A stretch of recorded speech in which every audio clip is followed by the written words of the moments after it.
How's it going, everybody? Welcome back to the Lore Cave. It's me, the Lore Dragon, getting real dizzy. I don't know if I could stop. I'm afraid if I stop, something bad will happen. Here goes nothing. Ah. Oh, the world is spinning. Oh, it's spinning so bad. Oh.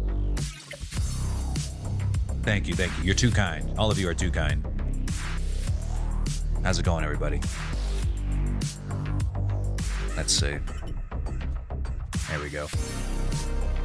All right. Today, we are going to be finishing up Jarek's model, or at least the VRChat version of the model. I think that we have all of his powers ready to go, minus the... No, actually, I think I have everything done. We just need to set it all up in an animator, set it all up in the menu so that he can turn them on, turn them off, and yeah, that'll be pretty much it. Let's go ahead and load up Unity. Oh, that's not Unity, that's Blender. Flippy's already deciding to jump in. And that's not Jarek, as far as I can remember.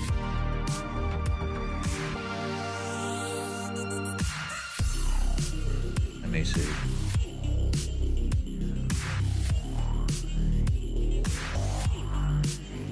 There he is.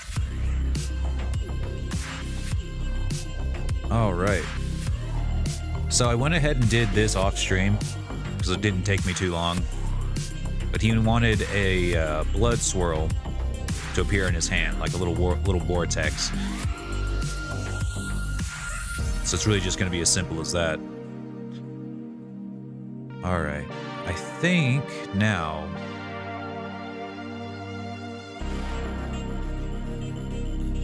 Let me set his materials back to default because I think he's got his glowing material on right now. Who did that? Who dares? Heavenly Drakian, thank you for the follow, my friend. Welcome in. Welcome to the Twitch fam. Today we're going to be working on this guy right here, this Butte. Finishing him up, getting him ready to go for VRChat. Let's see, where... There he is. Same thing for the eyes. We got to turn off the eyes emission. There we go.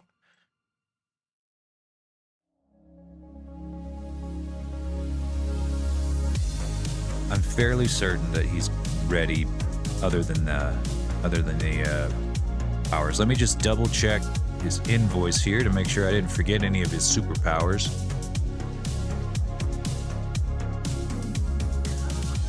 Oh, this poor boy.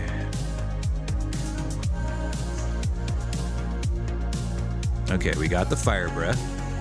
We got the lightning. The blood swirling in hand. The axe summoning. The yellow glowing. Laser eyes. And the blood dragon transformation. Yeah, I think that's everything. So if that's the case, let's go ahead and start putting it all in an animator.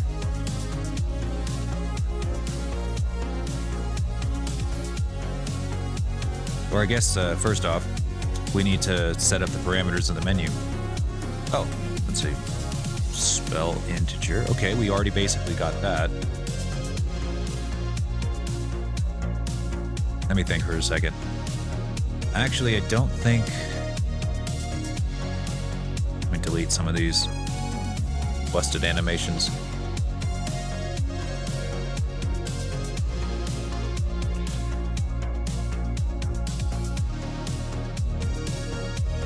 I don't think that some of these need to be integer. Might be better if they were all Boolean, because they're all on-off, except for the wings. It'd suck to have to do that.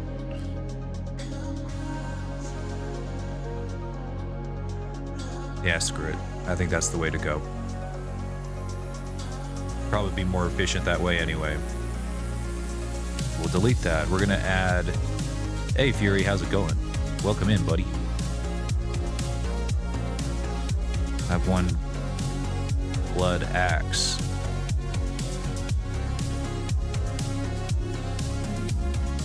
Fire.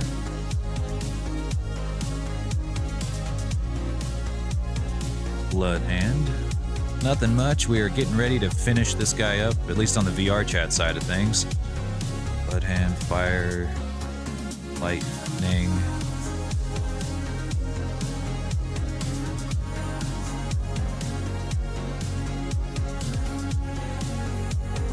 Blood dragon.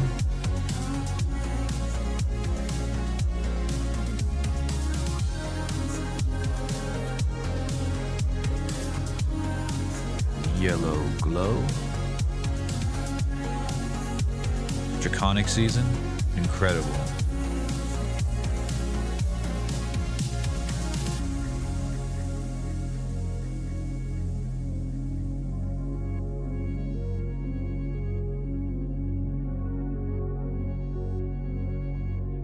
Oh yeah, laser eyes.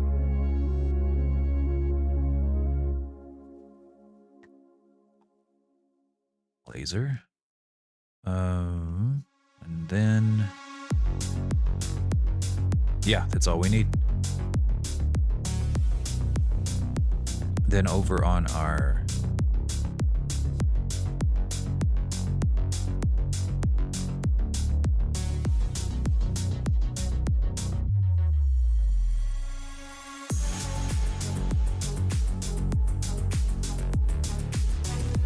I'm starting to think you live on a different planet where maybe there's less hours in a day, or just a different number of hours in a day. Jarek.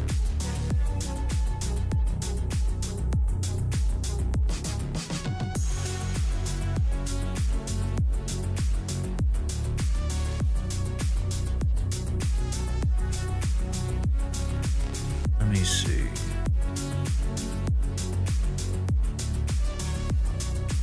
I think...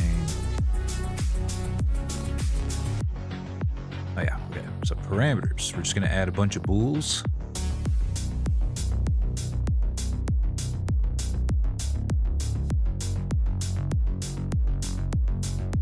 Make sure they're all the same name.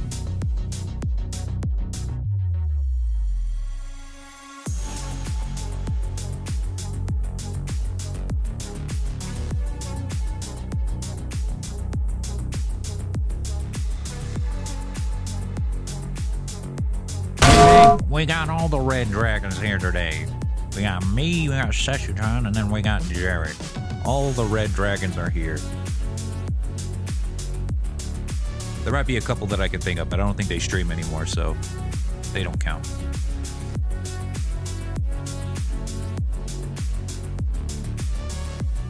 Oh yeah, Sanun. He's another red dragon. I think he still streams, but...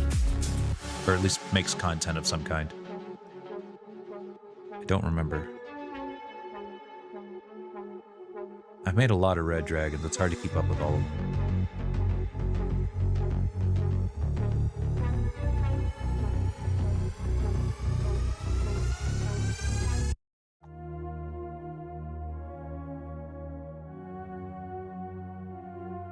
Kind of surprised. Well, he's got his color scheme going. He seems to be the very blue dragon.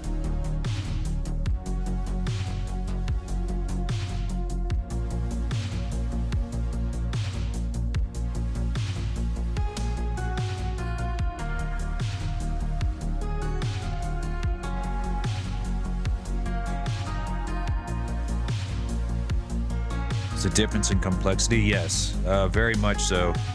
And it also depends on whether it's going to be for VTubing, VRChat, or animation, which honestly, I guess no matter what, a quadruped's going to be way more complex than humanoid. They're way more bones, especially if they got wings. Way more bones.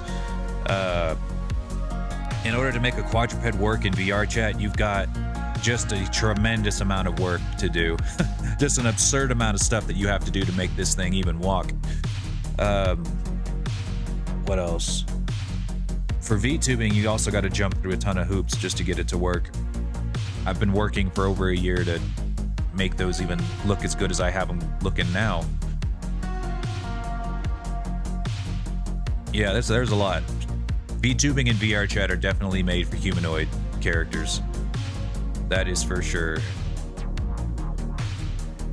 They made that very clear. Painfully clear.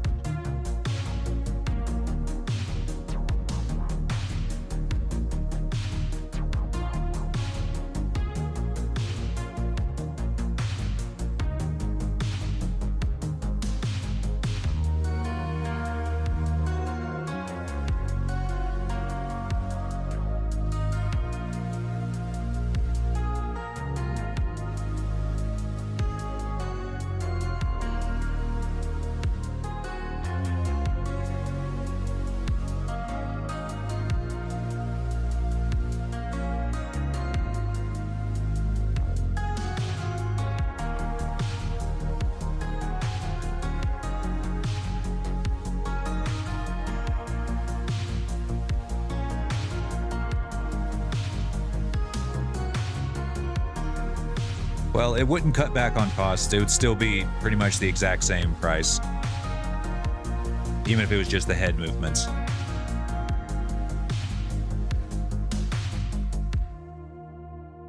There's not a lot of easy ways to cut back on costs when it comes to VTubing models. Because no matter what, even if it's just the head movements, the thing's got to have a face rig, thing's got to have a... You know, it's got to have some kind of rigging process on it, modeling process, you know. No matter what, it'll cost about the same. At least for me. I can't speak for others, but I know a lot of other artists, and they have a lot of the same commission guidelines as I do.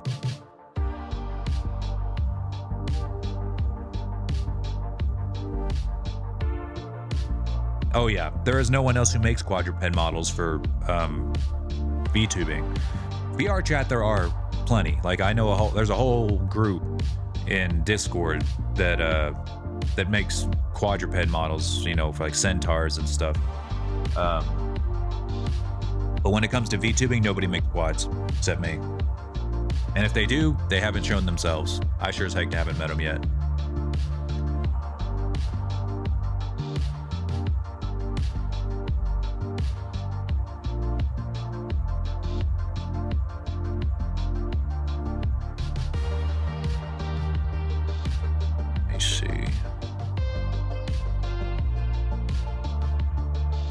We're gonna give this a try first. Just before I start making all of these, I want to test them all one at a time, just to be sure that they're not, just to be sure that they're all working.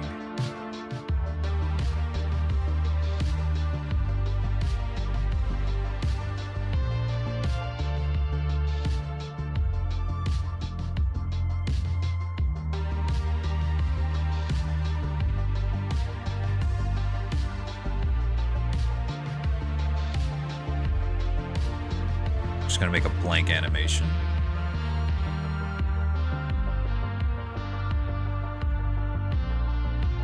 Blank. Throw that in there and make that the default.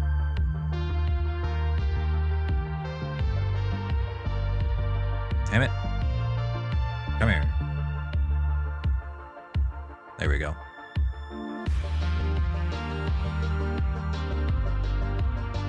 I am built different.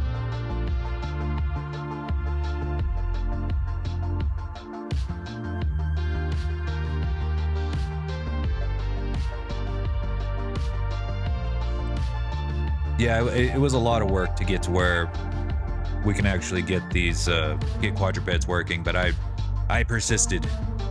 I persisted.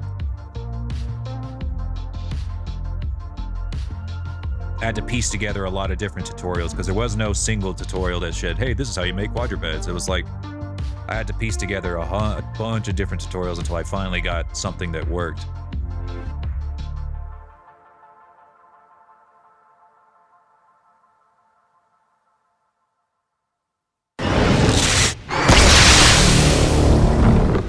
Don't know why that happened.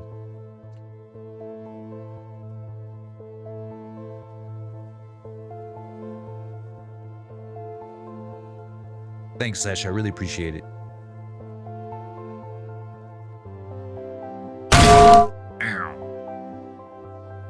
One's obsession for pharaoh dragons. That was mine. My obsession. I said I wouldn't be happy unless I had, wait, I gotta put it in the menu. I wouldn't be happy unless I had a quadruped dragon. It was honestly the one reason I chose my first model to be live 2D instead of 3D. Because I thought that quadrupeds would be impossible for 3D models. But I figured it out. Through pain and suffering.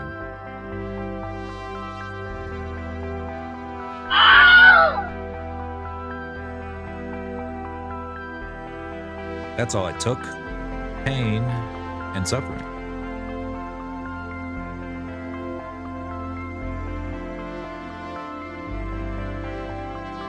I think button is the way to go.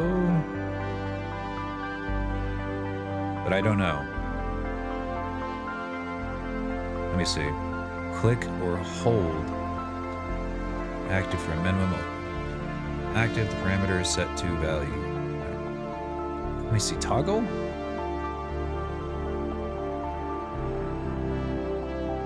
Maybe toggle. I always get these two mixed up.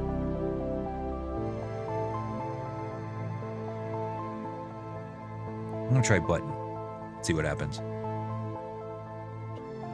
you have a base quadruped? I do.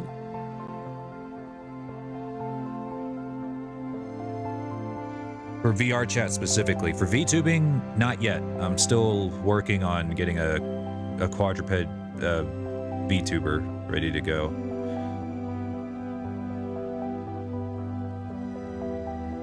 This the one I have? No? Okay, try this one. Is that the Gumroad store? Yes. Yes, it is.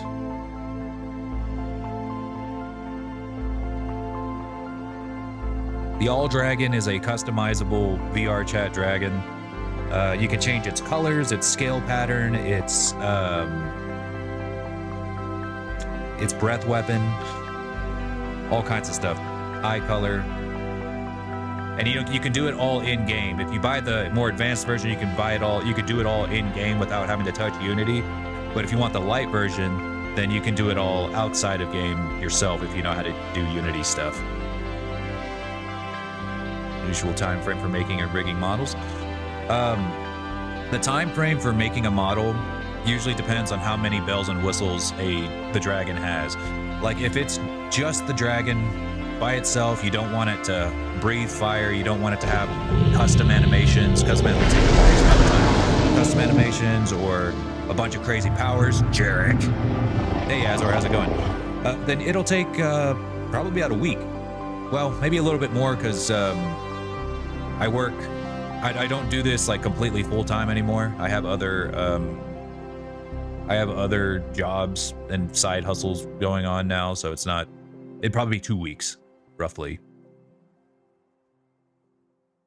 from when I start to when it's finished. Now, like, it also depends on how many people are in the queue. So if I have like just a ton of people in the queue, then, you know, obviously, you know, gotta wait in line.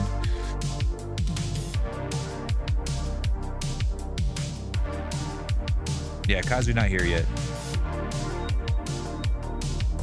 Yeah, nobody claimed first. Nobody was actually here. Everyone who's here right now is a figment of my imagination or a bot, because y'all didn't claim the first channel routing.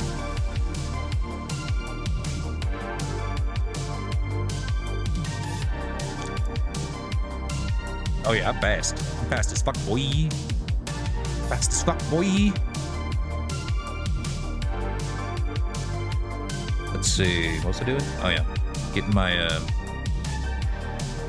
oh, that's why. See, the laser is on his body. It should not be there.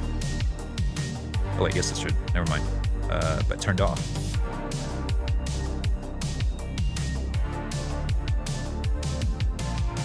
Thing.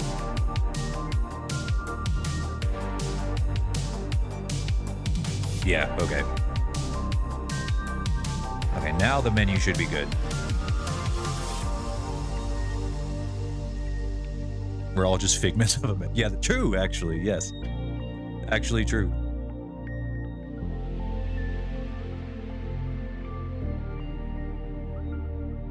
All right, now let's test out the menu. What?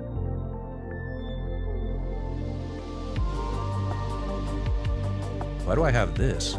Oh yeah, this is gonna be for your, yeah, blood dragon form and stuff. Hey! Oh wait. My mistake. The axe should not be looping. Make sure to turn your animations to loop off.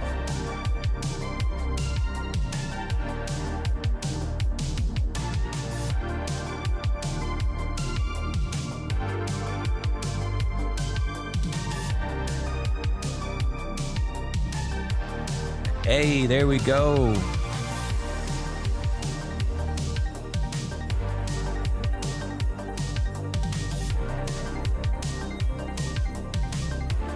Nice. Okay. I wish there was a way I could make it start from the center of your hand, but just the way that it's positioned, I just can't. Well, maybe. Let me mess with that animation. I might have to mess with that animation, see if I can, but...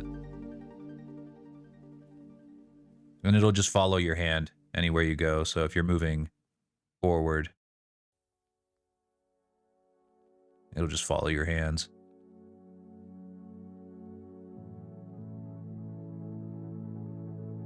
And of course we have our moving blood texture here.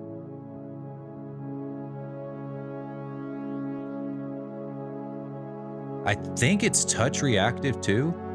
Let me see.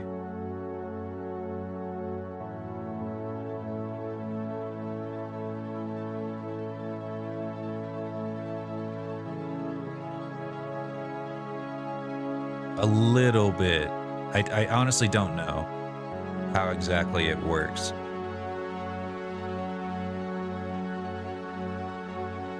Like, obviously it won't stop something from phasing through it, but if it does touch it, then you can see how it kind of morphs it a little bit.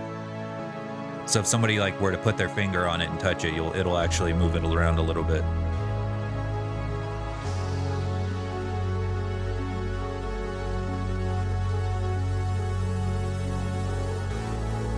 All right, dragon axe, or the blood axe, good to go. Let's get the rest of these going. Blood axe, what was next?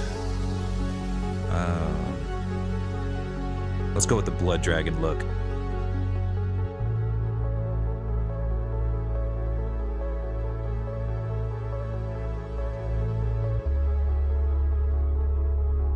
Blood dragon off by default.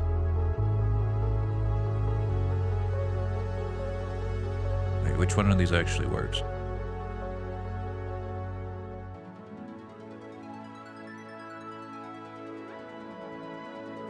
Okay, not this one.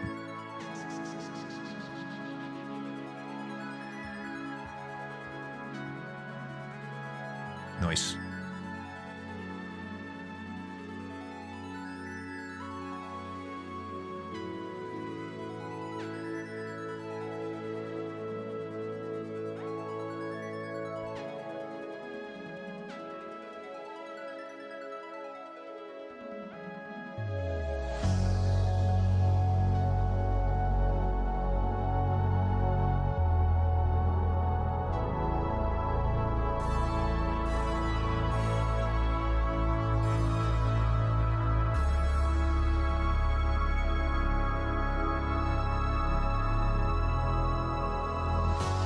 Looking good. Let's make sure it's not looping. That's what I thought. Then let's slap it in your menu. At the appearance menu, we'll call this one Blood Dragon.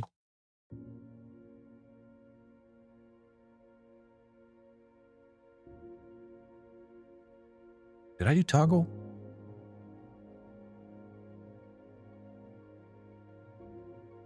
Is there a difference between realistic scales and without that add-on? Hang on, what? Is there a difference between... Oh, are you talking about in my commission form? I could show you a difference. Big old difference.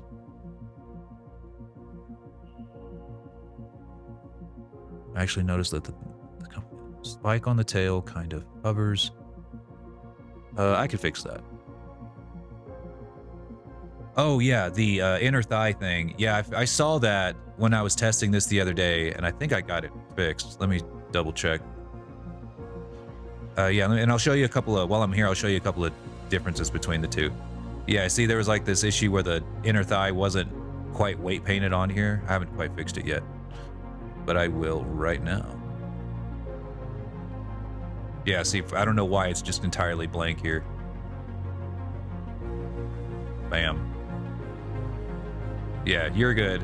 You're good, I know. And I think that this might be from some weight painting issues.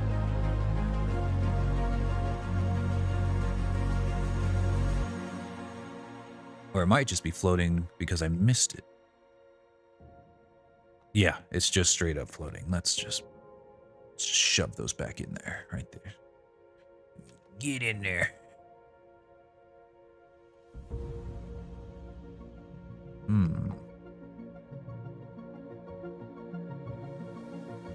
There he is. Hey, Red Mage. Welcome in, buddy. Lord Cave, where everybody knows your name. You wanna go where everybody knows your name. Until I forget.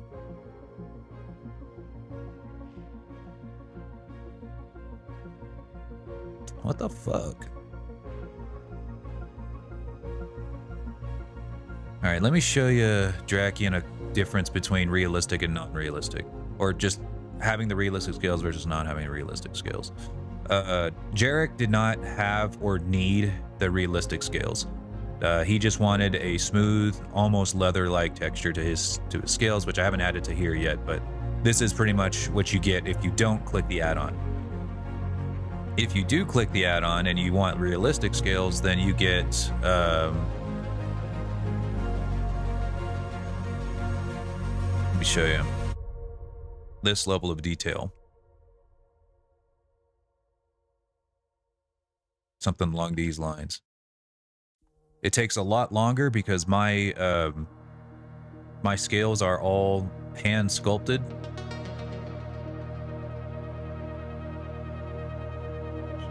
And they can look like anything. I don't just slap on a scale texture and call it good. I get in here and I get dirty.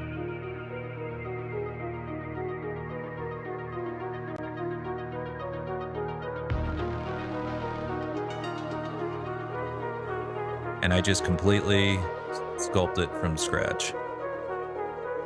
So if you've got a very specific sculpt or pattern, then I'll sit here and I'll sculpt it.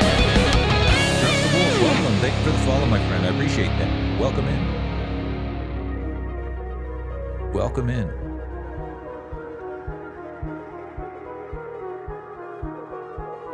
Yeah. And then we'd take this really high poly mesh, 12 million polygons, and then we bake it down onto a low poly mesh.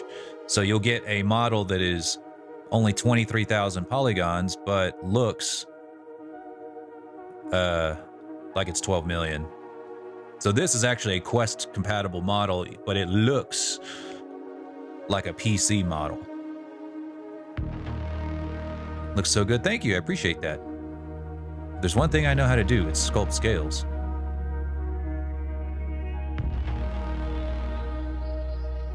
It's the one thing I do.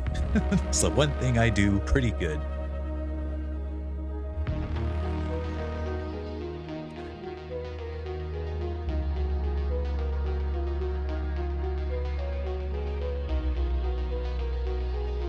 Thank you, I appreciate that.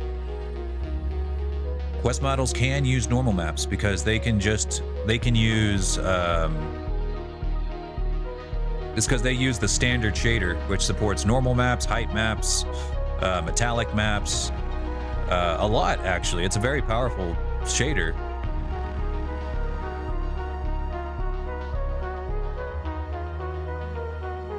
I just read that as, I didn't know quest models could use normal maps. Fuck. That's how I read it. I like the chest plating. Me too. I like a dragon with really good chest plating.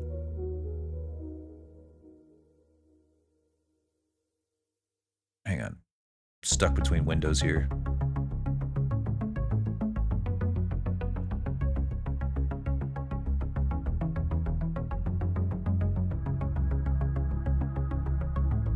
Alright, where was I? Oh yeah, your blood dragon form. Let's see if that turned. Let me get that in the menu and we'll see how that turned out.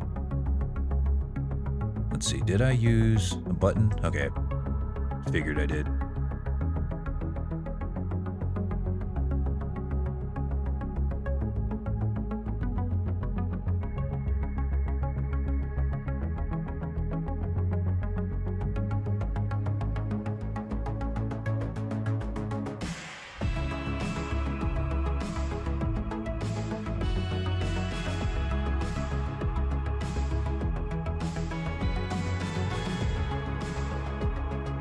Oh, that's a neat idea. So some have the chest and some don't. What? Okay, why didn't that work?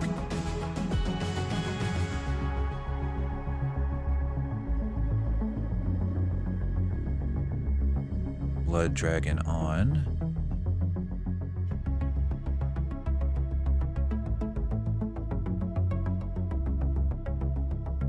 Enable a mission.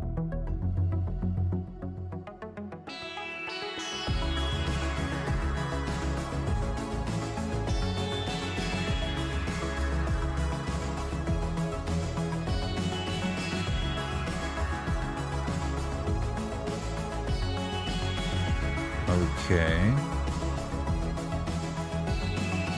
Let's see what's going on here.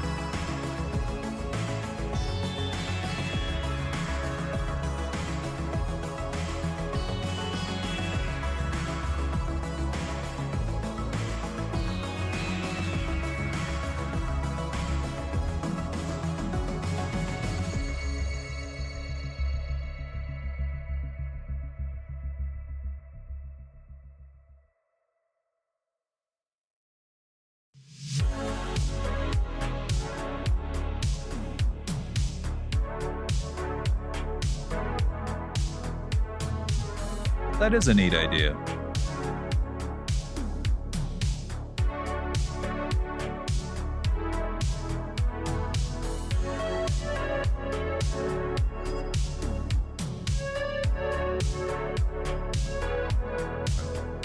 Turn on.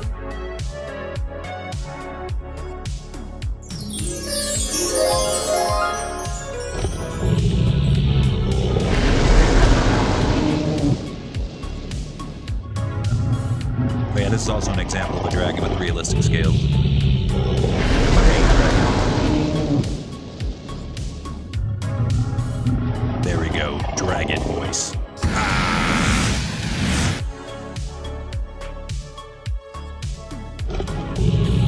Hey, Starfire.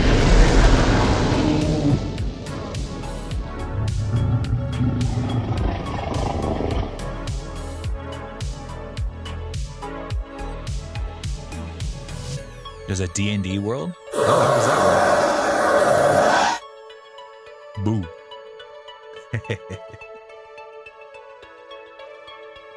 Well, it fucking turned on now. Why didn't it turn on before?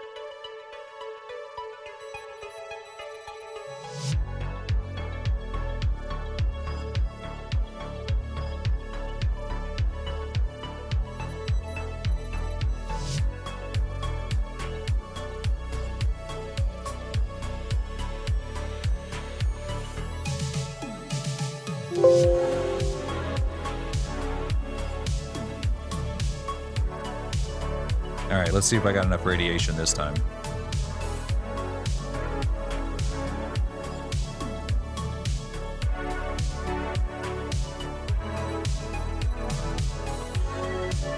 What the hell?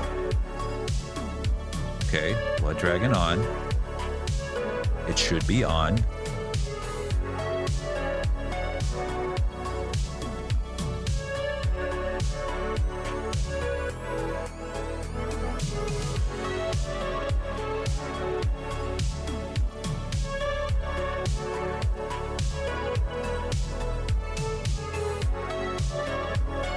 Okay, let's try something else.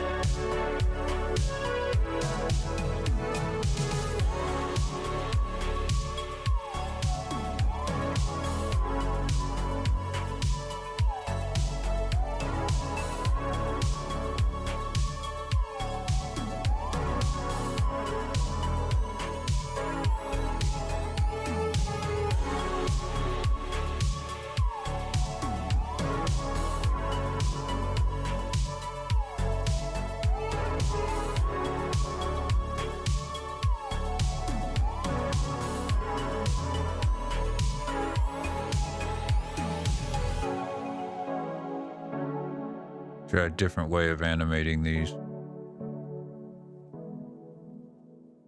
Just straight up switch between materials.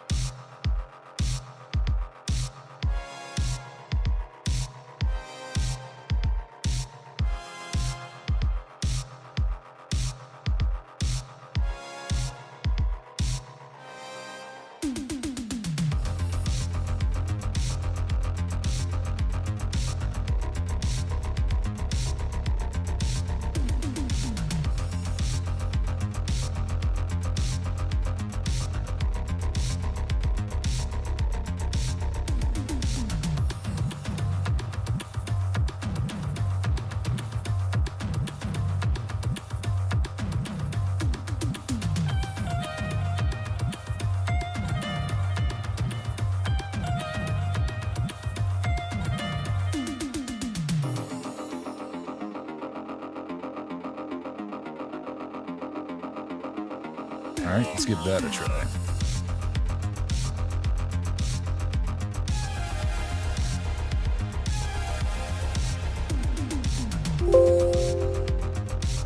I swear I've done this before.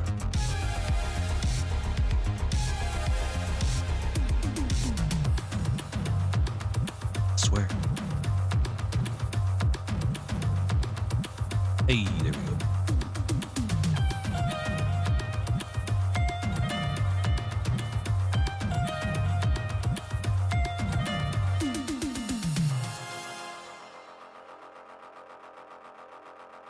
See if we can't modify these colors a little bit.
that should do it for the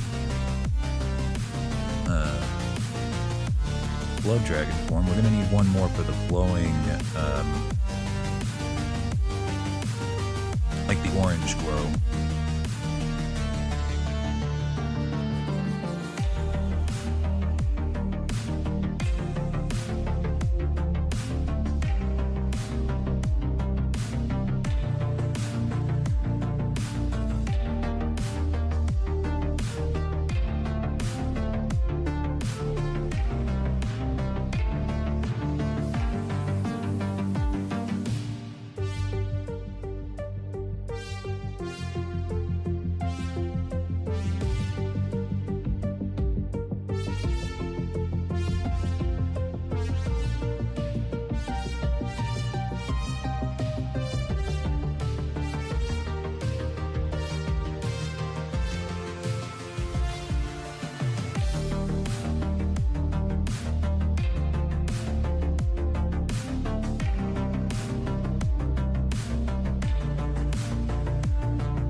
Day is going pretty dang good thus far. I've been doing a lot of home improvement stuff.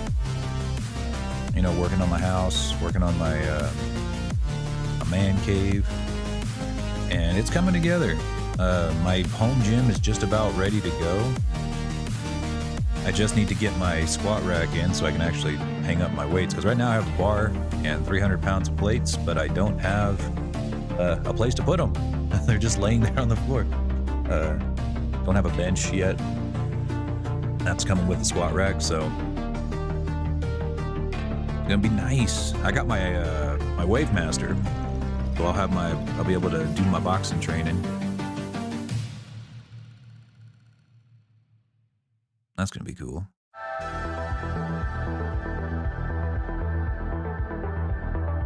You know what? I just realized I forgot to set it so that the eyes also change. Blood dragon on.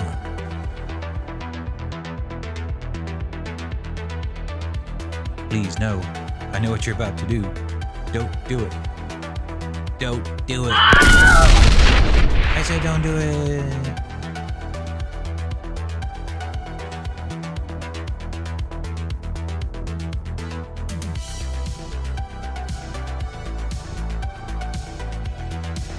My dictation software turned on.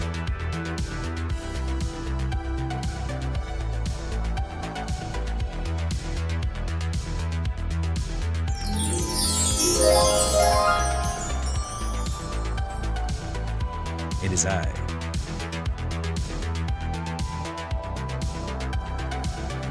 Lord the Dragon. Gotta go fast. Gotta go dragon. Blazing, dude. I'm trying to come up with a catchphrase, like a really corny catchphrase for Lord the Dragon, but it's just not happening. It's just not coming to mind.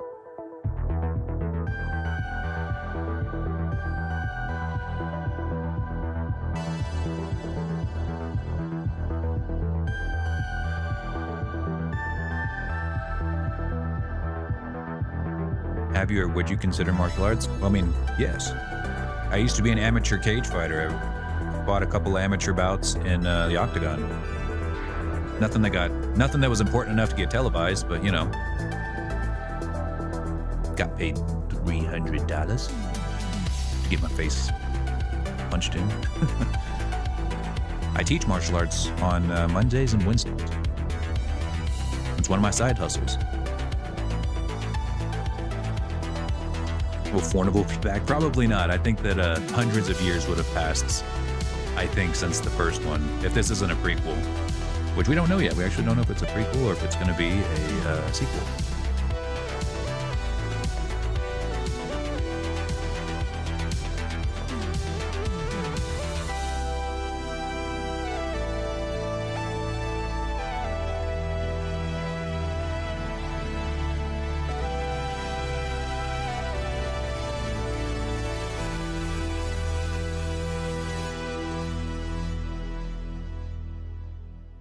These digivolutions are following a weird path. Yeah, I feel like I'm digivolving backwards. Like I went forwards and then I went backwards. Now I'm back in my rookie form. Oh my god. Have you guys seen Digimon The Last Evolution? It's like the last movie in the original Digidestin timeline. I didn't even know it existed. I thought that Digimon Tri was like the end of the original Digidestin's story, but no, it turns out there's one more movie that comes afterwards. Had no idea. Watched it very recently. Apparently the only place you can even watch it is on Apple Plus or Apple TV.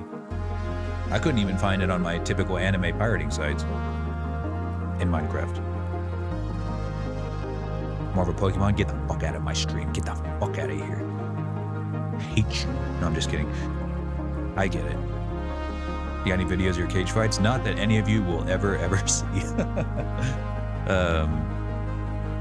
No. I mean, I have them, but I'm never ever going to show them. That's a part of my past I don't like to relive a lot of. I won some, I lost some. But it was a bad time in my life. There was a lot of aggression back then. A lot of aggression, lots of bad stuff.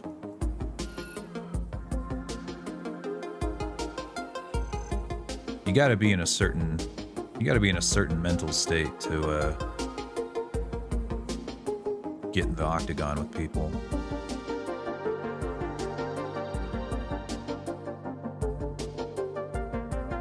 Not pleasant. I'll talk about it. I don't mind talking about it, but it's not something I like to watch.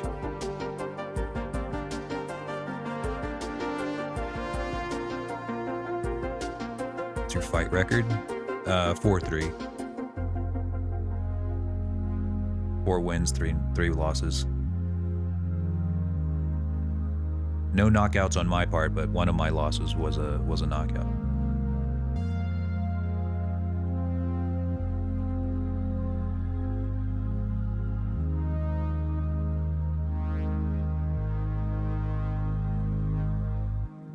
Tell you what, guys,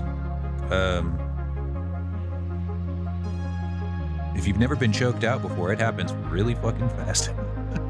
It happens really, really fast.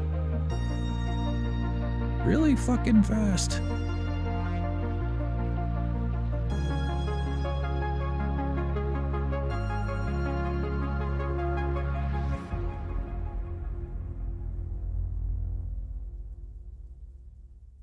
I don't even actually remember most of that fight.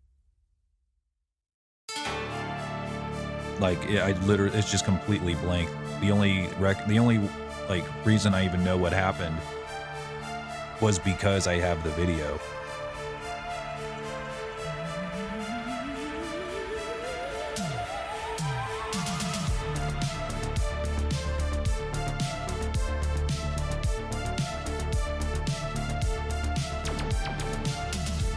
Yeah, it's one of those things. It's hard to keep up. You know, I understand. You know, if you have injuries, you know, more of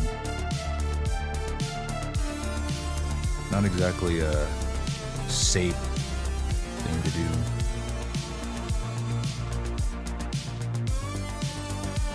My fight nickname. Well, back then, I couldn't really ever decide on one.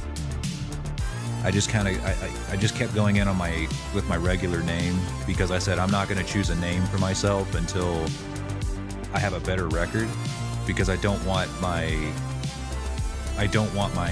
nickname to be associated with a losing record and then have to come back from that, you know? I know it doesn't make sense, but I was younger and didn't know better at the time. I was in my early 20s and you know, I didn't really fully understand what I was getting into.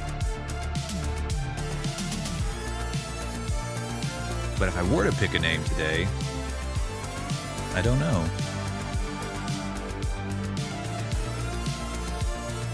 Sure as heck wouldn't be Lore Dragon. Gore Dragon. I'm the Gore Dragon. I'm sure that wouldn't get laughed at all.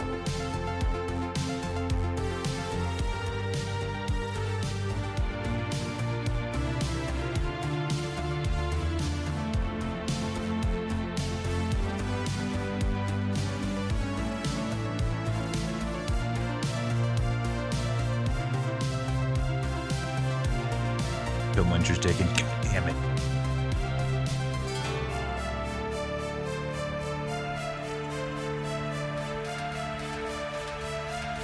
Lost Asian. I am not Asian.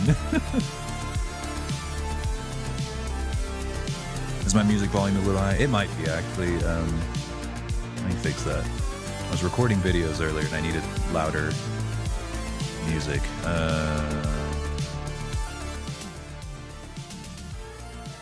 I also need to stop mumbling so much. That's on me.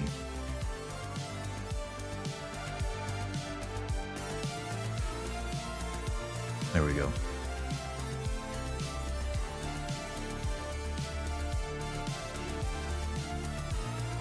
Thank you for letting me know. Just embrace social media and yell everything you're saying. Trust me. I can do that.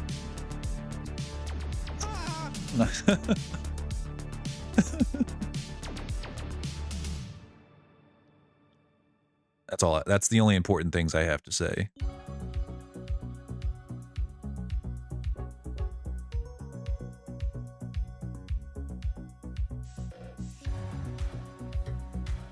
Intentional? No, it's the. I appreciate that, actually. I really appreciate that. I also need to get closer to my goddamn microphone. Can you beat Logan Paul in a cage match? If it's mixed martial arts, then I think so. I think I could whip his ass because he's a boxer. He's a good boxer. Like I'll give credit where credit's due, but I don't think I've seen him fight in full range sparring yet. I've only ever watched him box, which he is a good boxer. Like, and, you know, you can hate the guy, but I mean, at the end of the day, it doesn't change the fact that he's very talented. He's very athletic. You know, and he's got all the money in the world to hire the biggest, baddest trainers with the most state-of-the-art fucking equipment, state-of-the-art diet. You know, he's got all the advantages a guy could ever need to be a good boxer. If he wasn't a good boxer, I'd be surprised.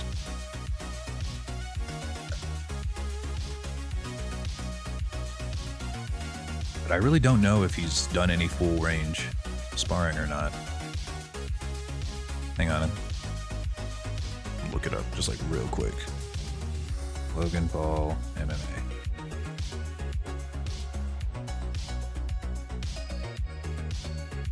Okay, he has no record in mixed martial arts, so that means he's only done boxing.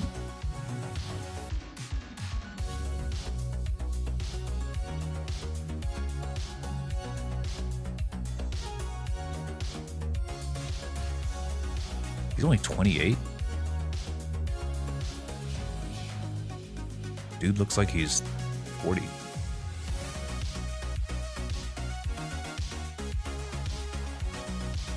Steven Seagal's a joke, yes. I turned his ass inside out. Scott Adkins, though, that dude he's a really fucking good stunt actor. Probably one of the best. There's a good reason they put him in every martial arts movie, both here and abroad. He is really good. One of my heroes, honestly. One of my dreams when I was younger was to be a stunt actor. It did not pan out.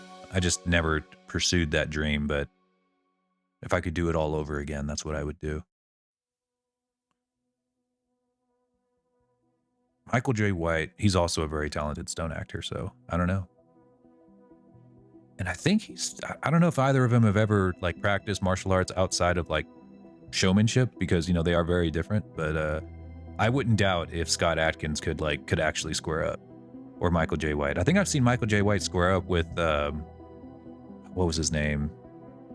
He's a big black dude, big bushy beard, used to do nothing but street beefs. What was his name?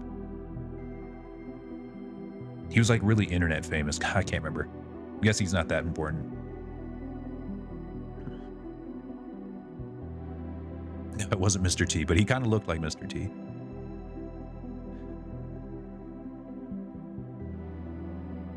Kimbo Slice, yeah, Kimbo Slice. I think I saw Michael J. White square up with Kimbo Slice, but that was a long time ago. I might be misremembering. Not that Kimbo Slice was really that particularly talented. He was just big and strong. Pretty much all he had. Would take on Bruce Lee. Funny thing about that is the man who taught me, or who is teaching me, studied under a second generation Bruce Lee student. So what I'm studying is, no, not studying, but like the martial art that I practice is Jeet Kune Do, which is essentially just mixed martial arts. Like if you call it by its modern name, it'd just be mixed martial arts. But so yeah, I am a fourth generation student of Bruce Lee, because it would have been Bruce Lee, Professor Hargrave from the Oakland School. I'm trying to remember. No, there was, fuck. It was Bruce Lee. Then there was, oh, motherfucker. I can't remember the name of the student that is a part of my lineage. God damn it, my teacher would be so pissed. Would I? Oh, would I fight him? I don't know. I would definitely try.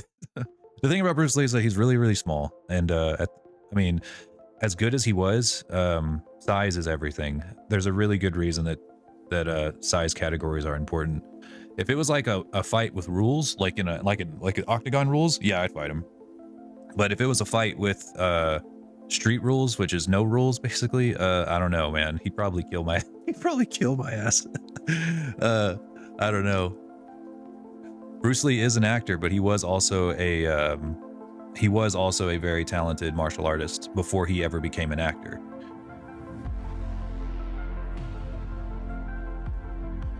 Brandon Lee, I am not as familiar with who that is.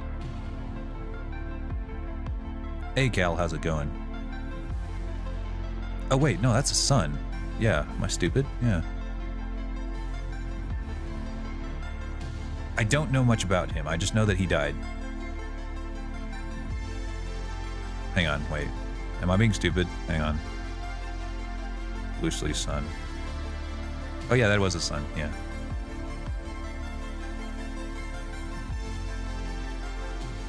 Yeah.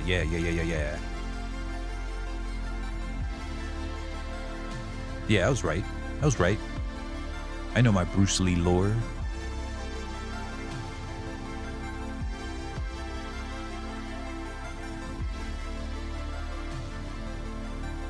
I did not realize that was him in The Crow. I watched that movie when I was a teenager, when I was an edgy teenager. Boy, was I edgy. God help us all.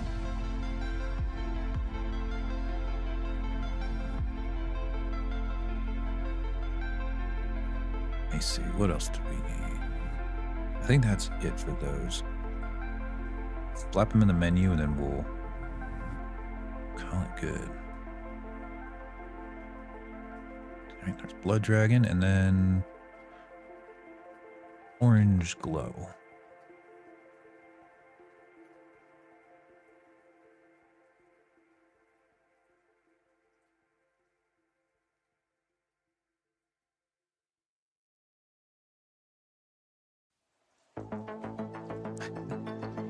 Well, I was edgy. I'm talking about him as a teenager. I'm not that edgy anymore. Jarek Blood Dragon. Okay, that is true. You got me beat in the edge category.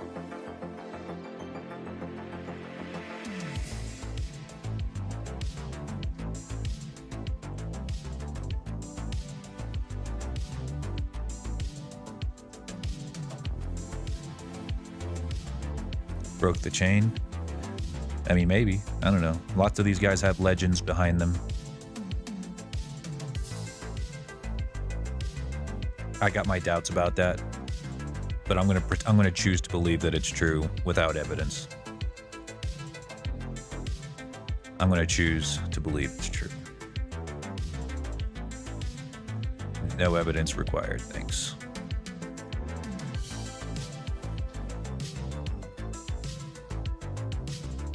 Don't need it. Don't care.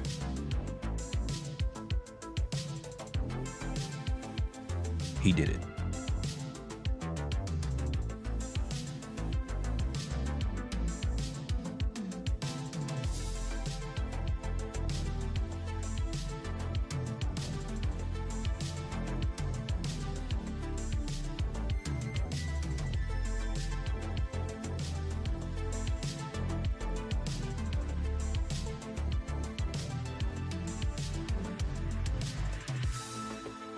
We want to listen to some Nightmare Reaper soundtrack. Let's switch to Nightmare Reaper.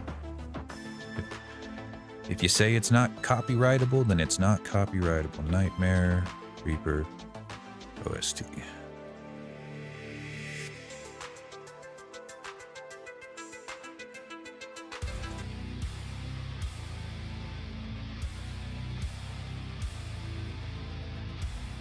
Floyd Mayweather, Mike Tyson. I'd have to say Mike Tyson. Faux show.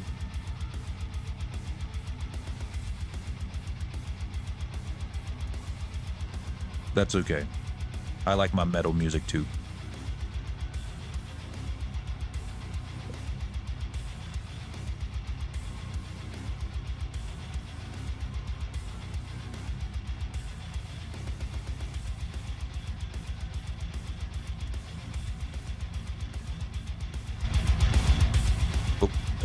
Big volume increase.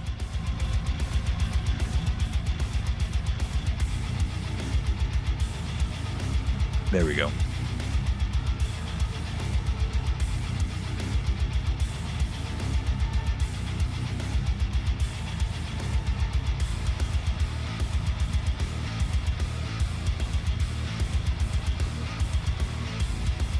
Like Arnold Schwarzenegger as the Terminator, or just him as he is right now, like the person.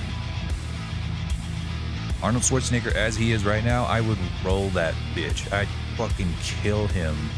Same thing with Sylvester Stallone. Those guys are old.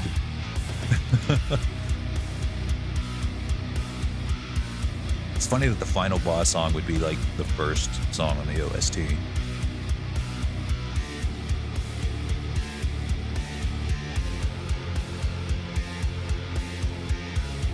Yeah, I'd sleep Arnold Schwarzenegger. I'd feel bad, though. I'd feel real bad about it.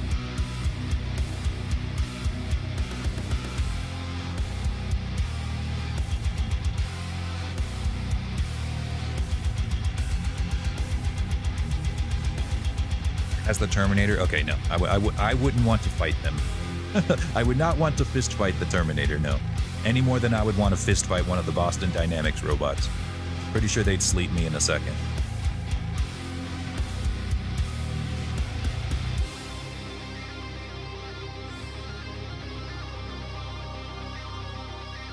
And Rambo, nah, I'm pretty sure Rambo would kill my ass.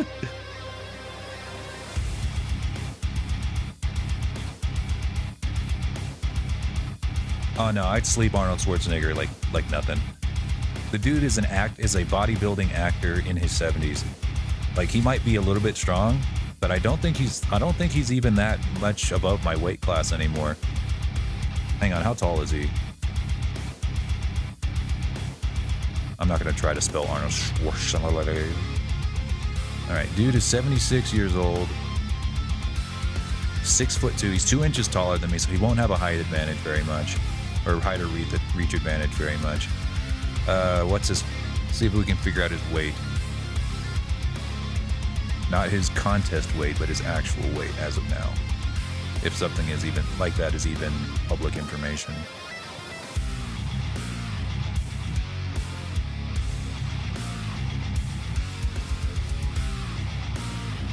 Okay, it's saying here that he's 260 pounds, which I could agree with. That'd be significantly above my weight class. It'd be a heck of a fight, but I think I'd still come out on top with Arnold Schwarzenegger. But not the Terminator. Terminator would kill me instantly. Machines are just better.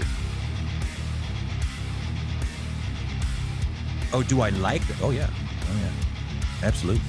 I like Rambo's movies, kind of, sorta, not a ton.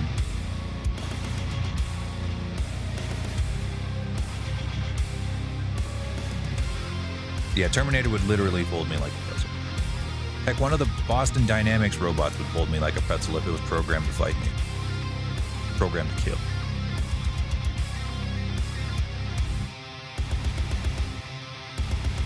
That is not a fight that I am equipped to win.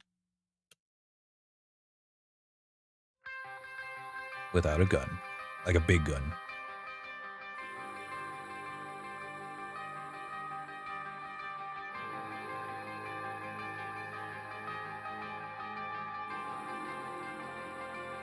I don't think I have an animation for laser eyes off. We need to fix that.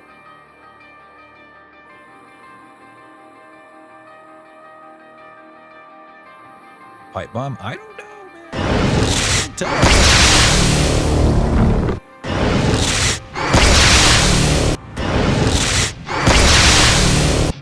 Wait, I forgot. It's not an on or off thing. It's a... Yeah. I remember now. The Terminators are pretty fucking tough.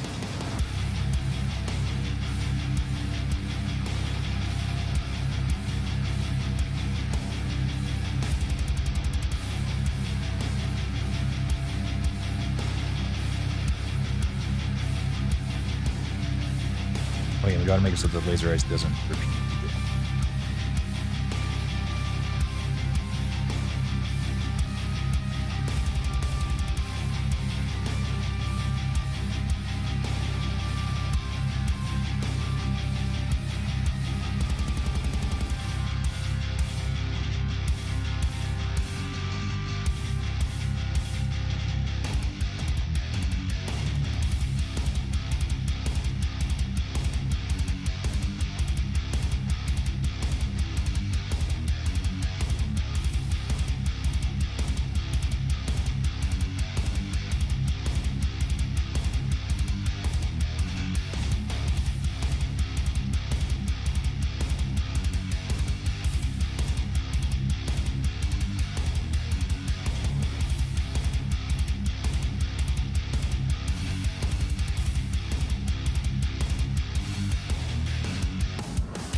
I really wish I knew how to make a pipe bomb, but I'm not one of those kinds of furries.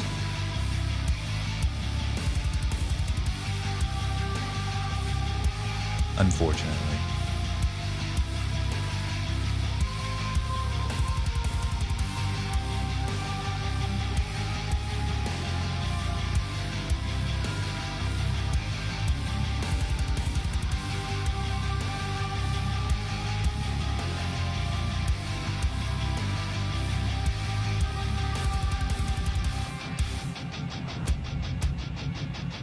Anarchy cookbook. Damn it. I left my anarchy. I think I traded my anarchy cookbook for the Communist Manifesto. I just wasn't cooking that much.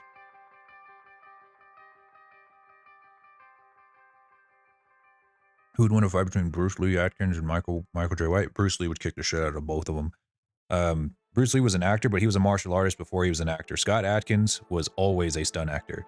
He was a gymnast before he became a stunt actor for stuff. And Michael J. White was just an actor before he started practicing just enough to do his own stunts.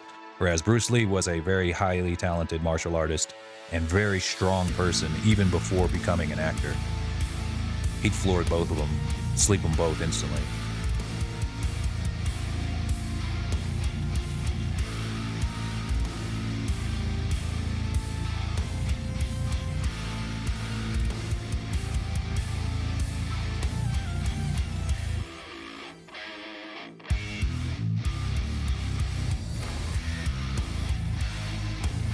All three of them. Steven Seagal would die. Like they would look at him, and Steven Seagal would drop dead of a heart attack. I'm only partially joking. You guys gotta understand, Steven Seagal is a fraud. Okay, for one, he's a guy that unironically pushes Aikido as an actual martial art. as like an actual martial art, which is just silly. 2, he's not even that good at it. And 3, the dude's built like my dad. So I'm sorry if you like Steven Seagal. I'm really, really sorry, but in real life, he's just not impressive. He just is not.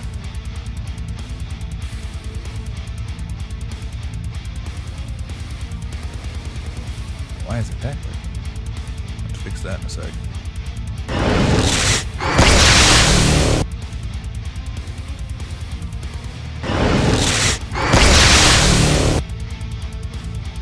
I think a toggle might be better for that.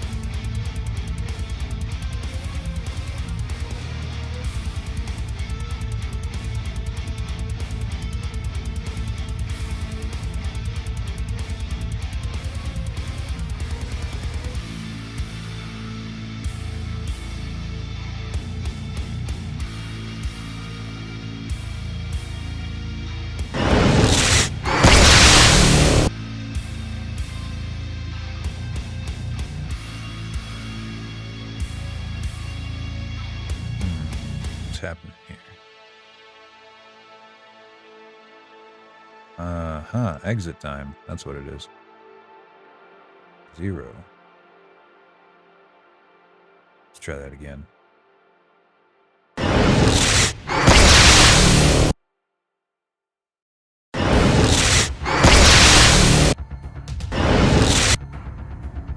Cool. All right, let's see what that looks like with the lights off. I also agree, Cal. I really think he could. You guys could understand too, like weight class is everything. Like if a fighter outweighs you, there's a very strong chance that he's gonna win. It just requires, like it means that it requires from you a lot more skill to fight someone that's heavier than you than it takes for them to beat you.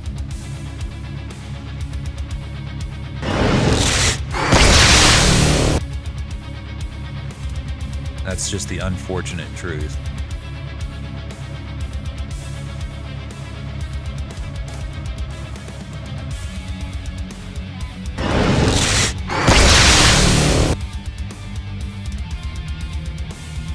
See if I can't fix this orange animation.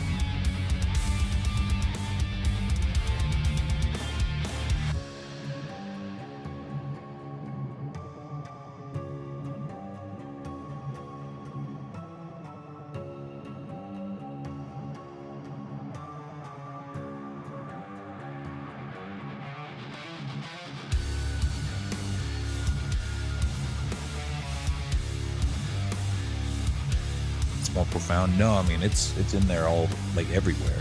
Any martial art that requires that, or any martial arts sport that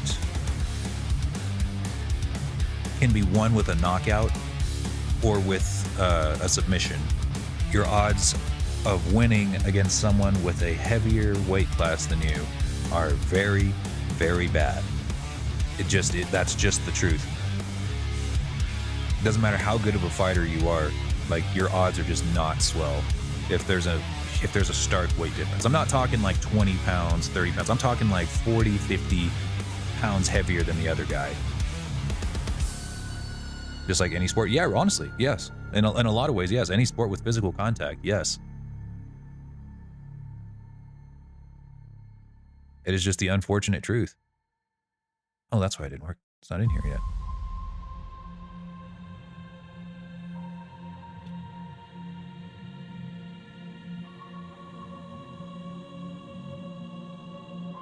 But that's okay. That's just for sport fighting. If you're fighting in real life, you pick up a weapon and things start to get really equal really fast. That's why like one of the first things we teach people in my class is weapons fighting, improvised weapons fighting.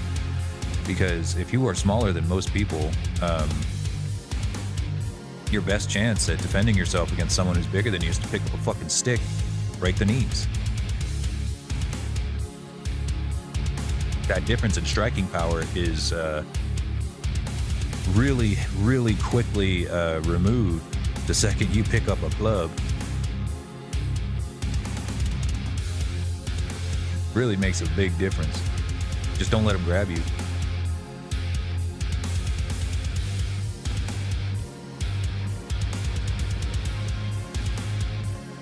Pick up a thick, big old stick.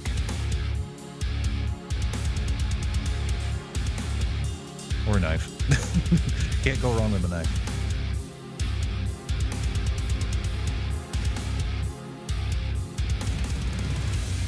There's a reason that prisons, the guy with the shiv is typically the guy in control of the situation.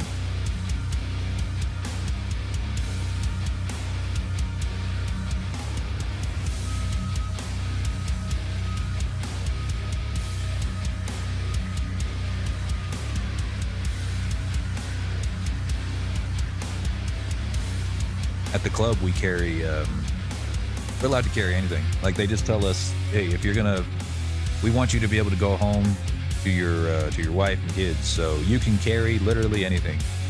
I could walk in, except a gun. I think that's the only thing they can't tell us it's okay to carry guns in the club, even though it's like the unspoken rules. Like, if we wanted to carry, we could, but I don't think none of us do. We want to fight. We actually we don't want to just chase people off with guns.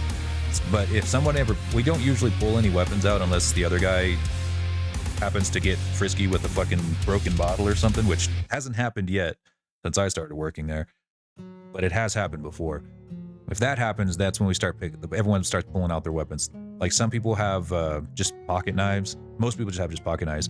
One guy has a taser, or one of the handheld tasers.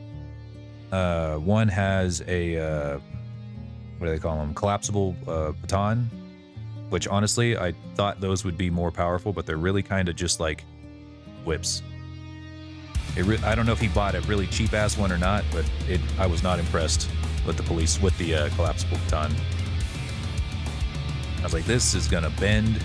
I feel like it's gonna bend the second you hit someone over the skull with it. It's gonna bend entirely around their skull, like in Black Adam. Like, it's gonna do that, but on a regular ass person.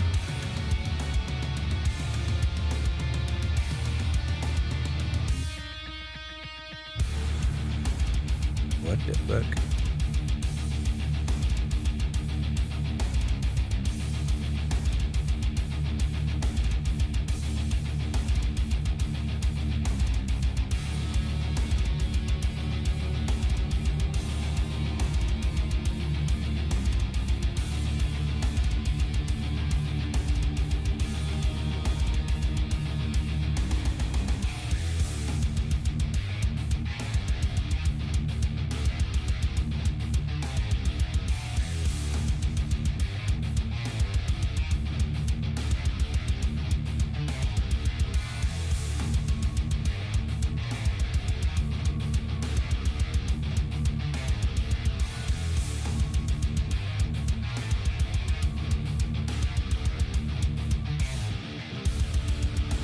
I think you're just thinking of a palm strike.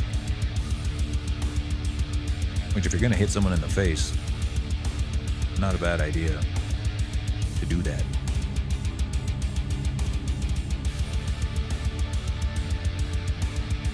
Don't want to break your knuckles. Oh yeah, don't ever punch somebody in the face. Or try your best not to.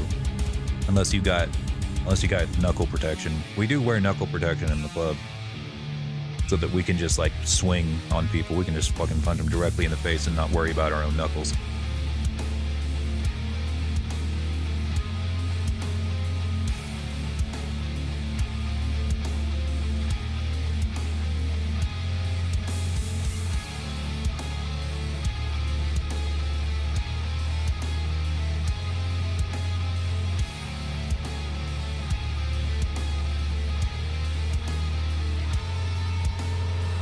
Doing that. Keeps going in a circle.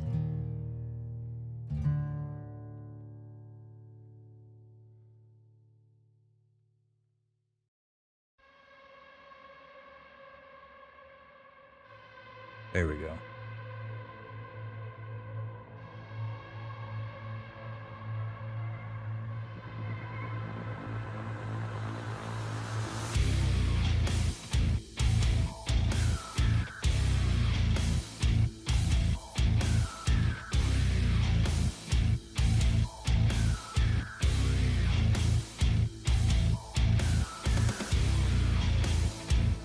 That's just great.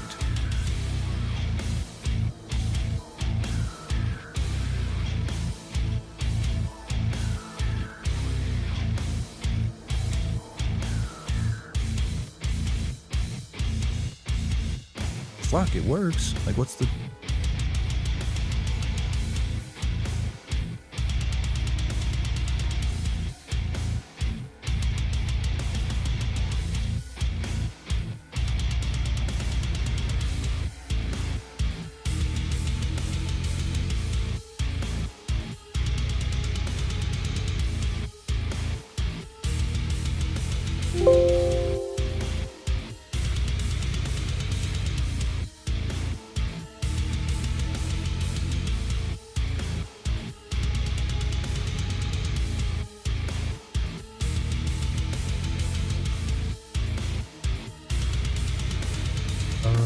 Okay, I know what I have to do.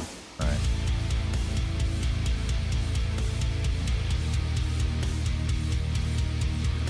I think appearance needs to be... because there can only be one. It needs to be an integer.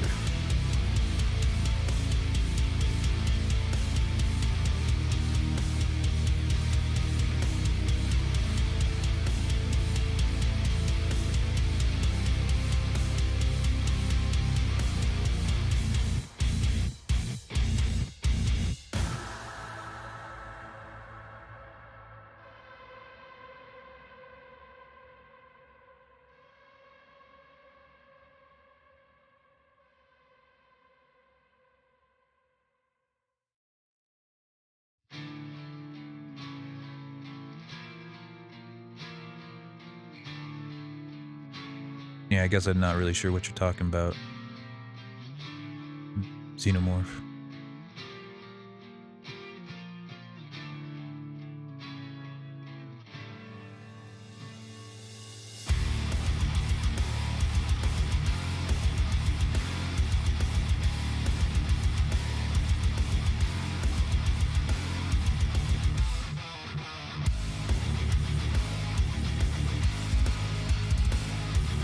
You're getting better, Jared.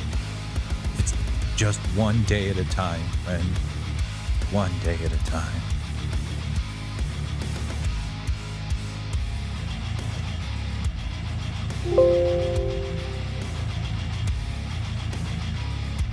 Yeah, me and my wife had a hard time getting out of bed this morning. I don't know why. We were just both so tired.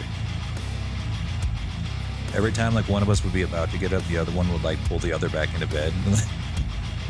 It kept happening over and over again, and we just couldn't do it. Doesn't matter for me. I don't have to go to work. I don't got a job to go to. She does.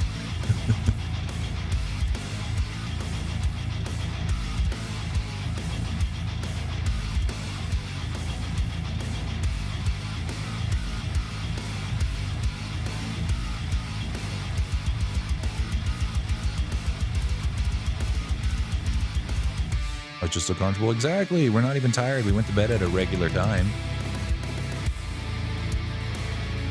Pretty normal.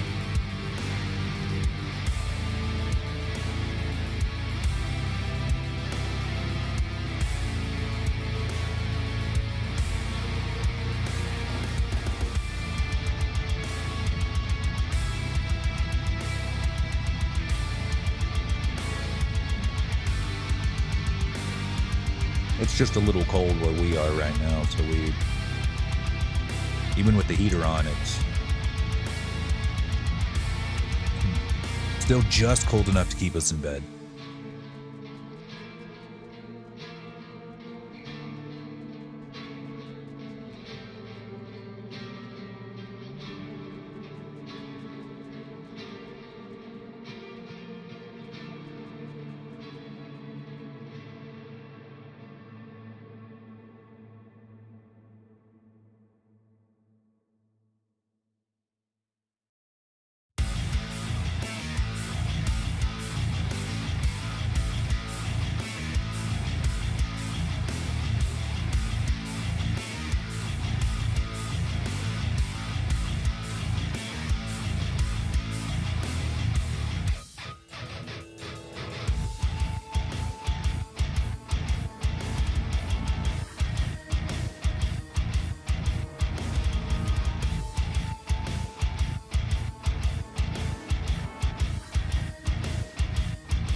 find a little cold.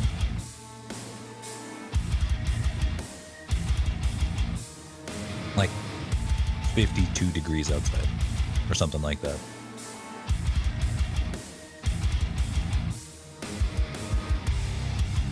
Yeah, anything under 70 is freezing balls for me. But you gotta understand, I'm like really lean, okay? Like I'm very lean. So like I get really cold really fast.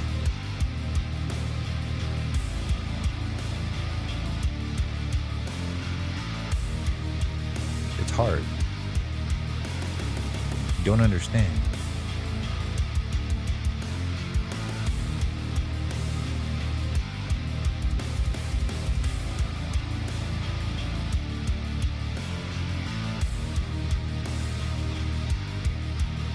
Fahrenheit.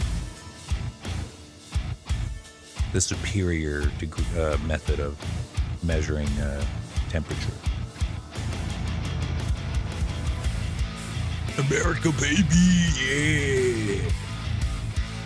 Just kidding. Please save us from this goddamn system, please, please. We just won the metric system. Please. I want meters. I want kilograms. Please. Send help.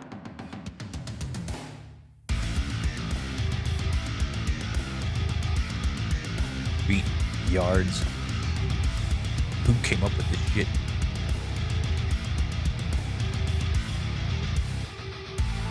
Yeah, 52 degrees Celsius would be pretty damn hot.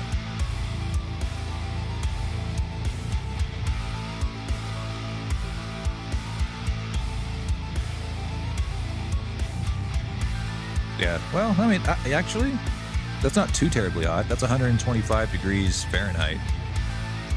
It's been that hot here before. Like once. I wouldn't die immediately, but I'd die. I'd probably get a really bad sunburn.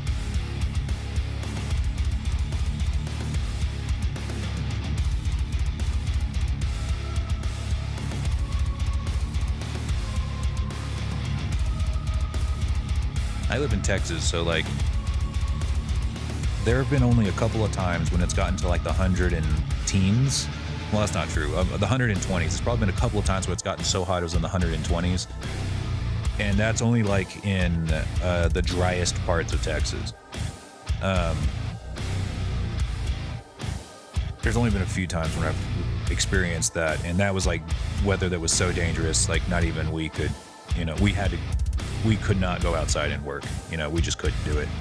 People's air conditioners were busting left and right, and we had to, you know, we had to go out there and fix them because it was like a safety issue. If you were trapped in your house without AC during those days, your ass was grass, dude.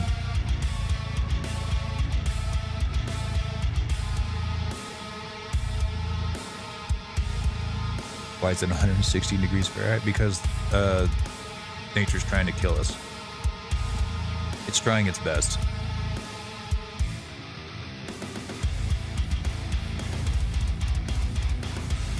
Yeah, and see, the exact opposite happened here with the snowmageddon over here, because in southern parts of Texas, they're not equipped to handle large amounts of snow and ice. Where I live right now, I live in a northern part of Texas, where like, you know, it's not as bad. But back then, during snowmageddon, my sister was living in a more southern part of Texas, and they got fucked up down there. People were dying because of the snow. It's fucked up.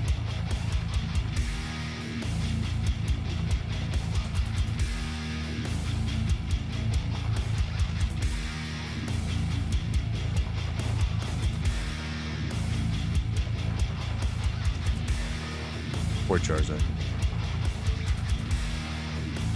That's rough, buddy.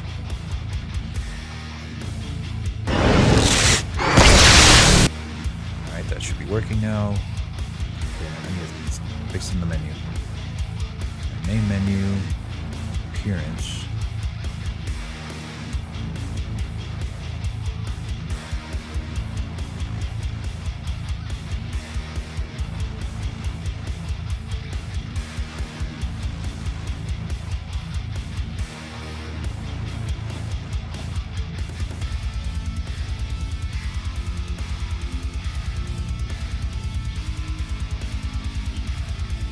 That is pretty unfortunate.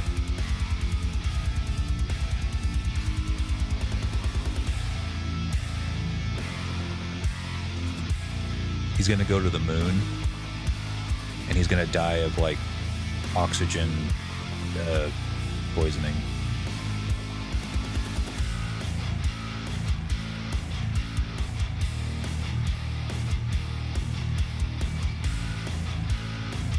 He'll somehow drown, yeah.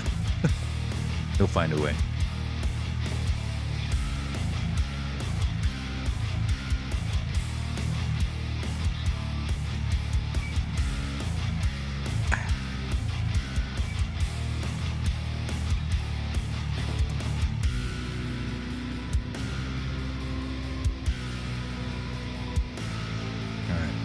I think I got all the hard parts out of the way. Now it's just gonna be really quick stuff.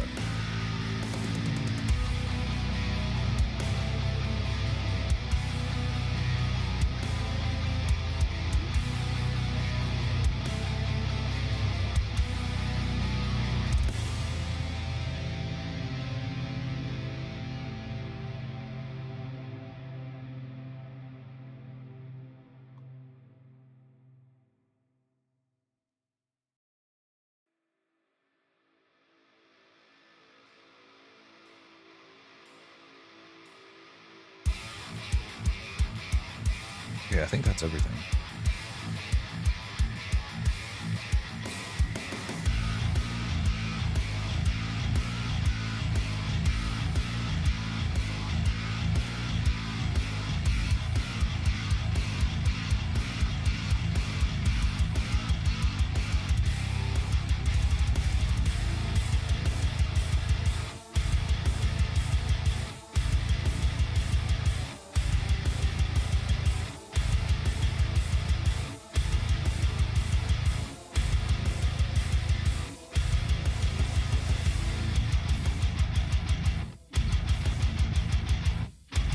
Just repetitive stuff now.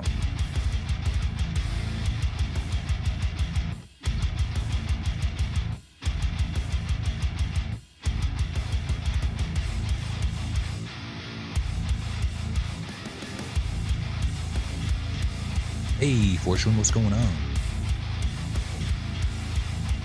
What you working on?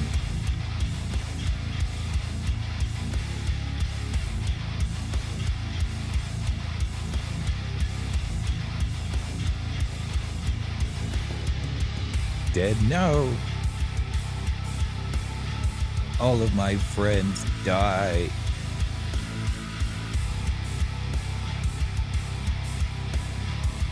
You know what that means? It means I'm the main character with a tragic backstory. My time's coming. You just wait. Once all my friends are dead, my time has come.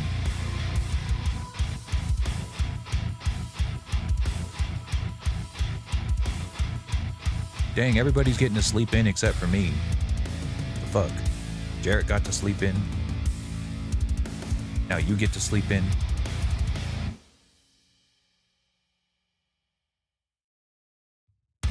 Oh, come on. You guys could get a much worse main character, okay? For this story before it ends. I feel like I'm a pretty good candidate.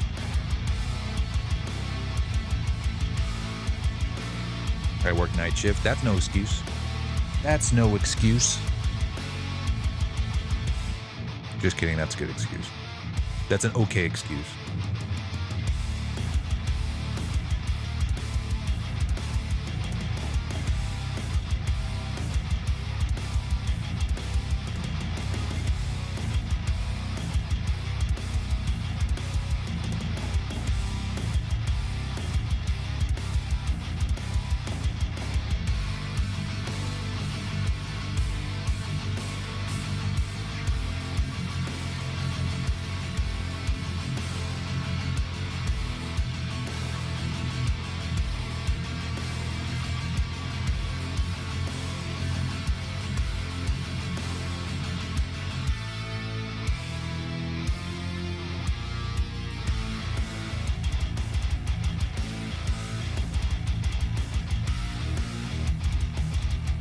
Let's check this DM real quick.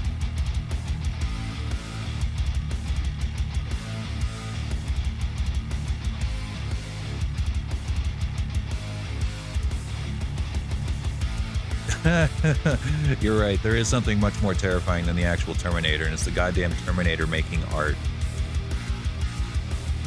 I guess if I was a 2D artist, I'd be a little bit spooked. But AI has yet to make a very good 3D model. They just ain't got the chops. If they do, then they'll be smart enough to do much more than just make crappy artwork.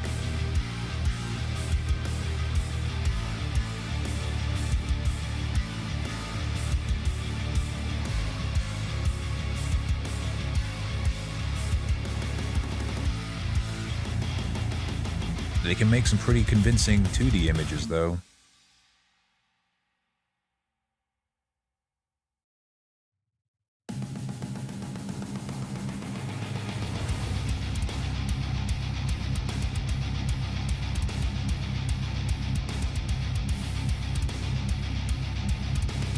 Alright, I think that's everything. Let's just finish it up in the menu.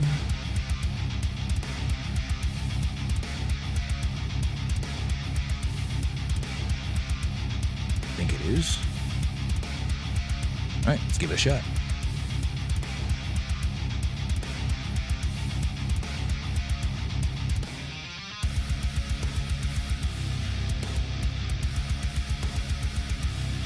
Alright, first superpower, Blood Axe. Then, Laser Eyes.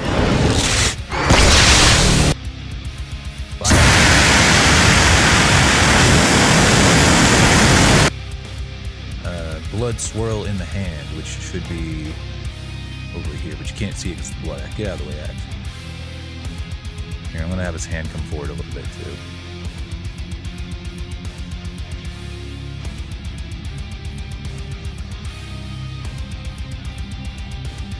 Got the Blood Swirl.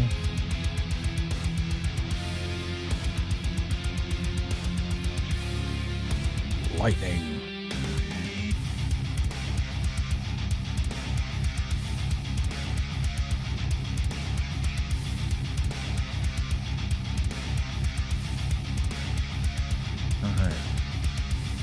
That's it for the powers here.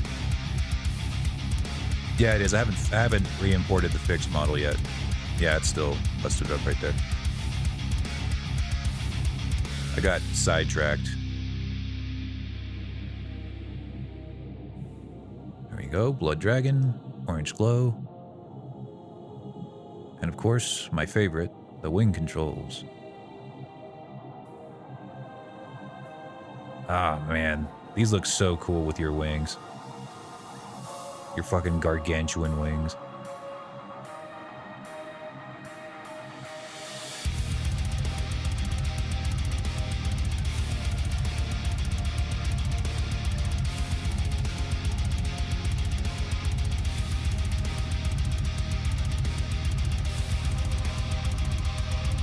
Your friends like seeing your crazy wings?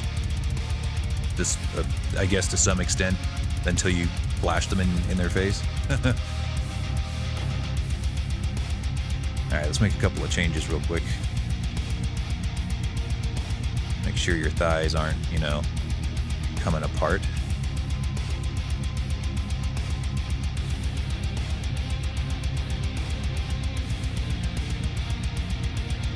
Through the ceiling? That's funny.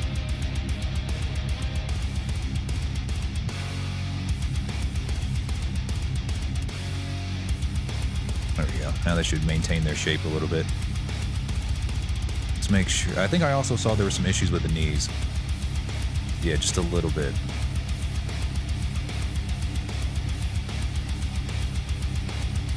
That's all right. Fixing it right now.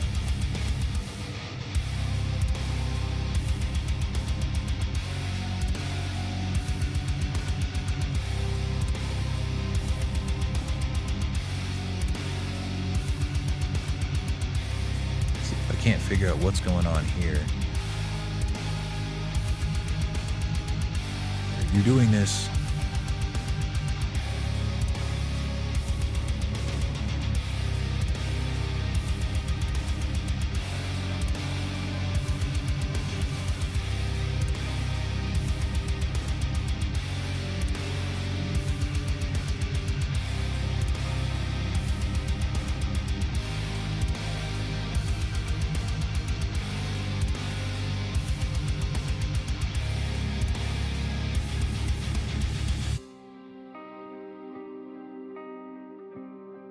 Yeesh, the whole tail's actually just kind of fucked up. Yeah, the whole tail is just not great. I'm just gonna redo the tail to weight paint.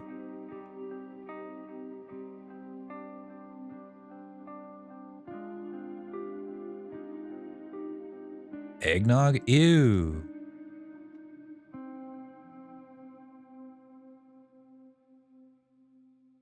I guess it's 5 o'clock here. Because when they say when you say it's 5 o'clock somewhere, it's 5 o'clock literally here. I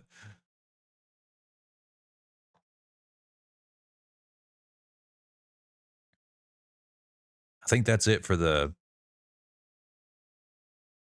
Yeah, that's it for the Nightmare Reaper playlist.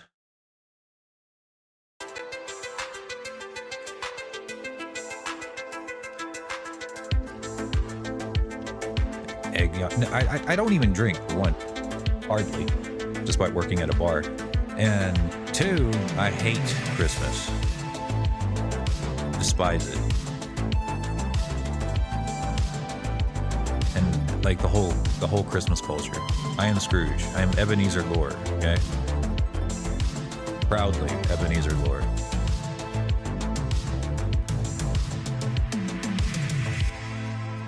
There was only one holiday, and that's Halloween. That is the only holiday. Eggnog is an alcoholic? Well, either way, I probably wouldn't drink it. Maybe. I don't know. Actually, I've never tried it, because I assumed it was alcoholic. And I just do not like the taste of alcohol. I can't do it. Why do you hate Christmas? Because my best friend was killed by a group of carolers the day before Christmas. Careless carolers. I vowed revenge.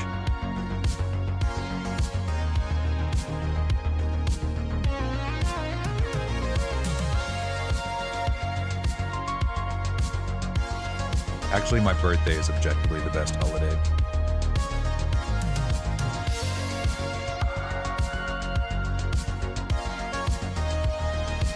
But no, seriously, I hate Christmas because it's a joke of a holiday. I'm not religious, so there's that. That's a big part of it, is that I'm not religious. So anything having to do with Christmas is just absurd to me.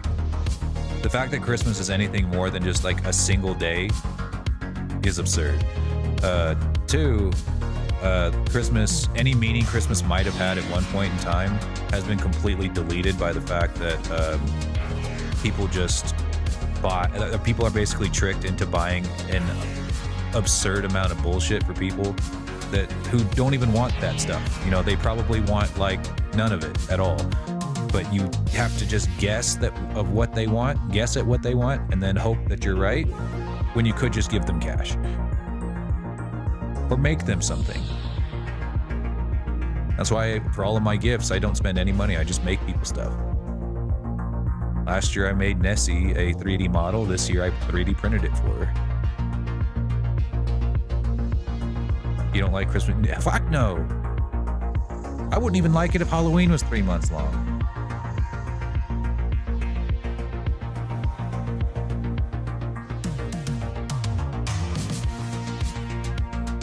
Fuck no.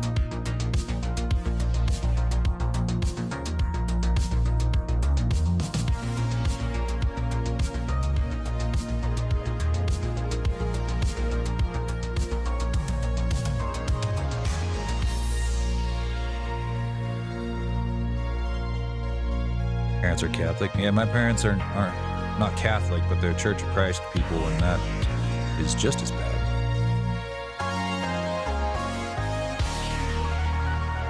But they honestly didn't really fuck around with Christmas that much. Nessie, on the other hand, she's not even religious. She's just like me.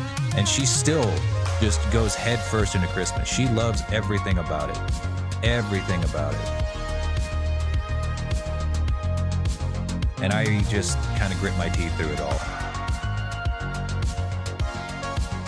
I will say there are a couple of Christmas movies I think are actually kind of fun, like Jingle All the Way with Arnold Schwarzenegger.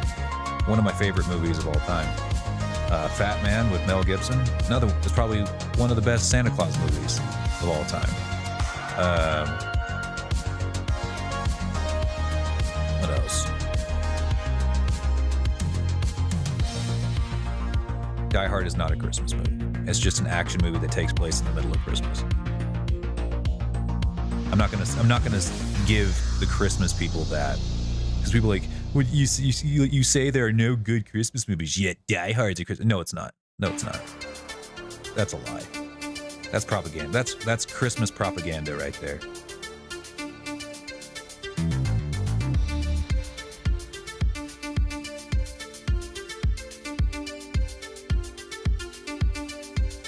Think I'm getting banned? Maybe. Catch me on a bad day. You might. I also hate Christmas because for whatever fucking reason, I'm not superstitious, but like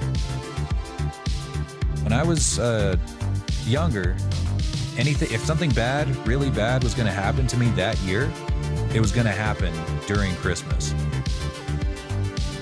Every time. If that was ever going to happen to me, it was going to happen during Christmas.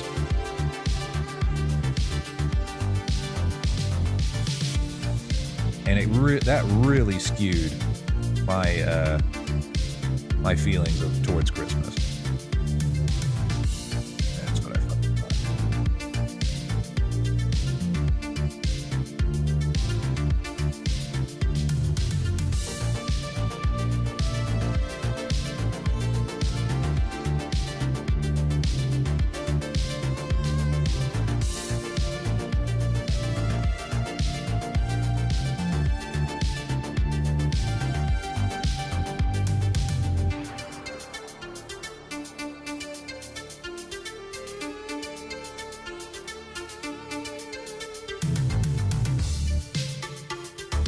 Yeah, as a kid, it's pretty great. You know, you just get free stuff from your parents, more so than usual, and no school. Yeah, exactly. That's it. That's literally it. That's all that Christmas has to offer.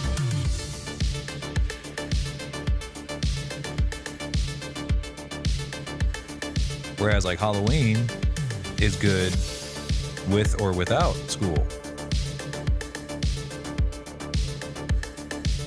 It can stand on its own 2 feet as a superior holiday. As the only true.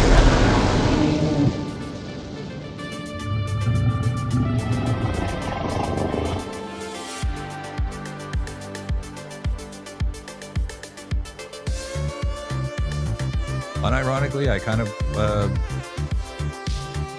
envy you then, despite the, not having much money. Because that is like such a toxic thing, that the whole gift-giving culture makes me sick, literally. It makes me feel sick every year, because it's not the greed. I don't give a shit about the greed. It's the waste. It's the absolute waste of value that happens from people giving gifts that they aren't entirely certain that the person is actually going to like. So much value is lost when you give gifts that the other person would not have even bought in the first place, or would have paid much less for in the first place. And some people are like, well, it's the thought that counts. No, that's not true. That's just propaganda. Like,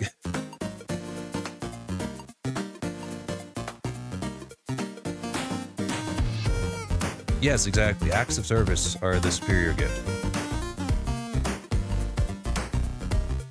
Or making somebody something, you can't buy that. Like, if you can never, no matter how much Nessie looked, she would never be able to buy what I make for her. Even if she bought the exact same model from a different artist, it would be a different model. It would be made by a different person. That is when I believe the thought actually matters.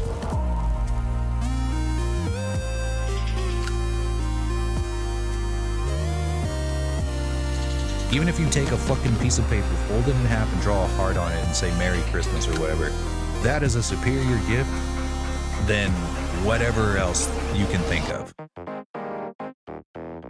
That is a superior gift by far.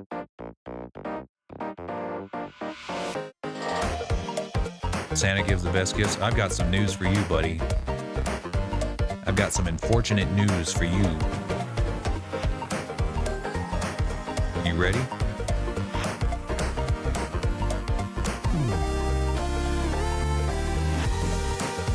I am Santa Claus. And I know your internet history.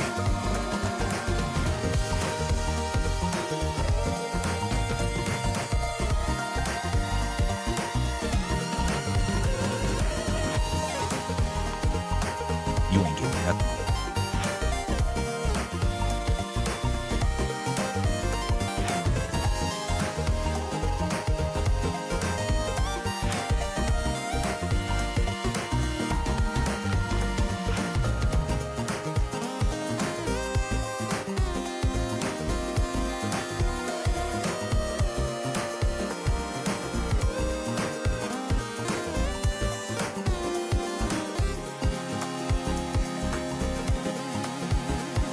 Here we go.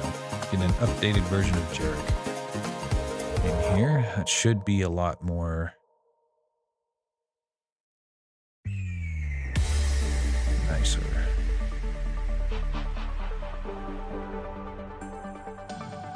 It was one time, doesn't matter. One time is all it takes.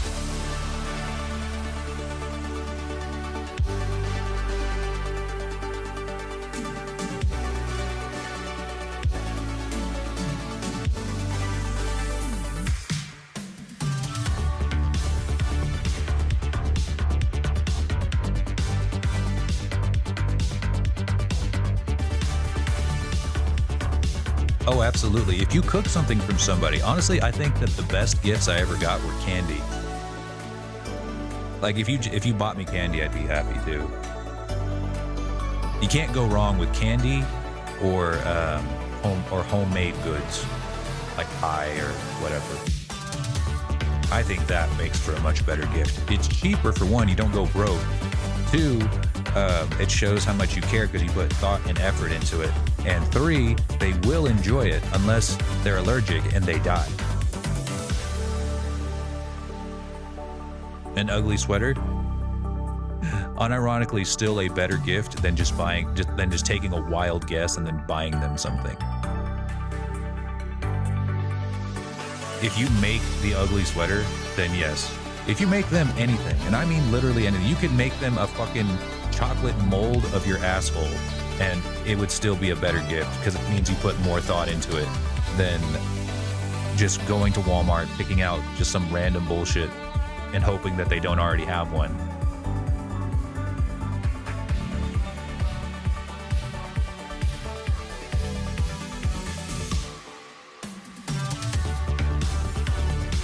All right, let's see what those legs look like now.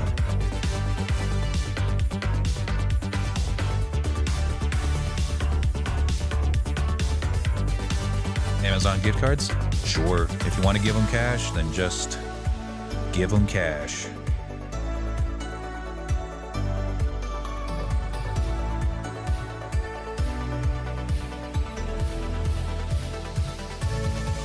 By all means.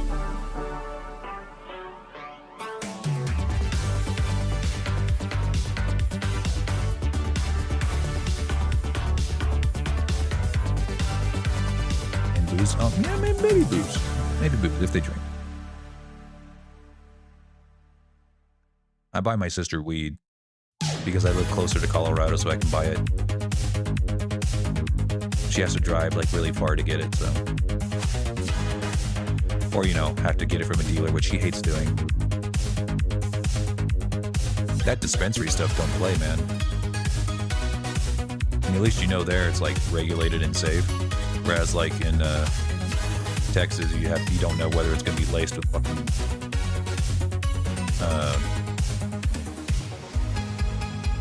goddamn fentanyl or some shit.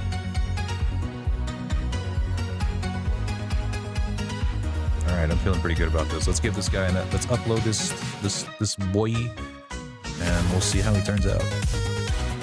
Is there a thumbnail you want to use for your model? Well, I guess you can just, whenever you upload it, then you can just upload your own thumbnail.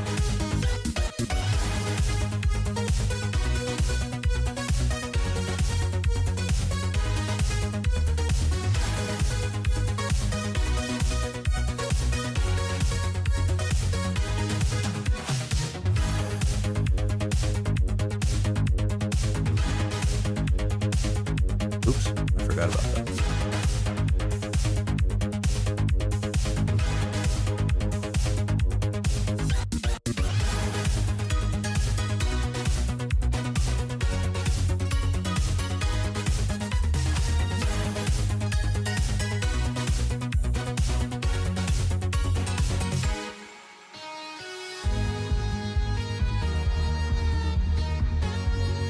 Where do you select the load type?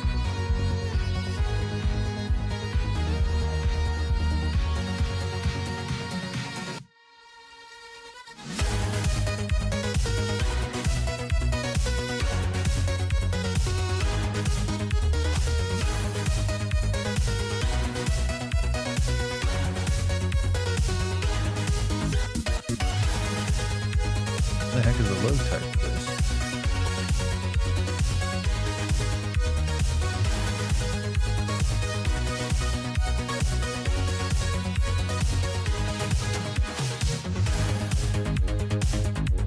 Switch up that bounding box a little bit.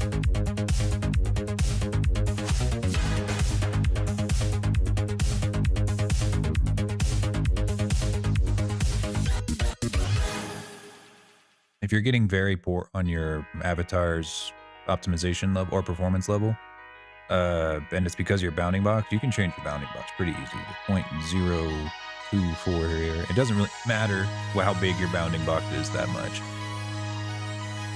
That fixed that. Now we just need to... That's what I figured. You're probably going to be stuck at 4 because all of your particle effects, they all have their own materials. So they all have their own specific materials to make them look a very specific way. So and those count as material slots. In order to stay in medium, I think that I would need to bring it down to, let's see, for PC,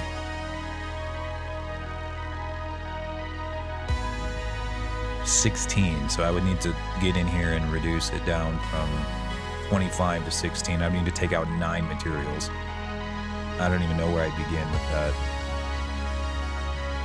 But I honestly don't think it's going to make a big difference. You were already going to be at medium no matter what.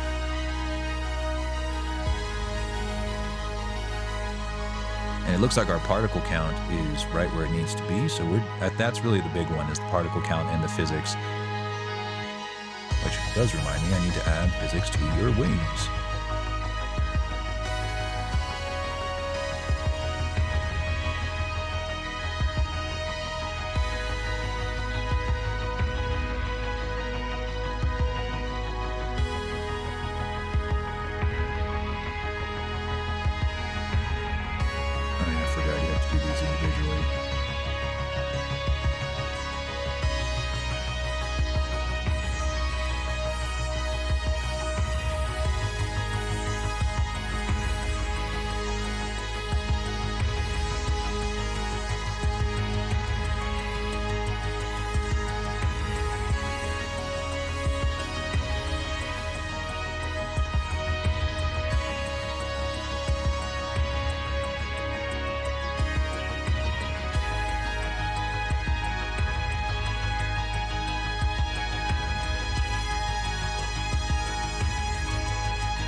Face interactable.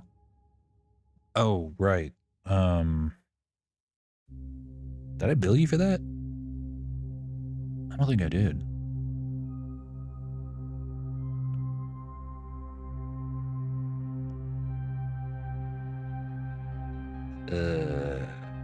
Double check.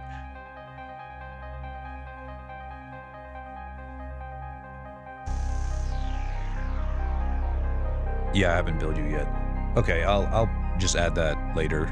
But I'll add it to the build later, but for right now, I'll go ahead. I might have to actually do a bit of, might have to do a little bit of digging. I had a Unity package somewhere in here for that very specific thing. But I couldn't find it earlier whenever I was trying to look for it.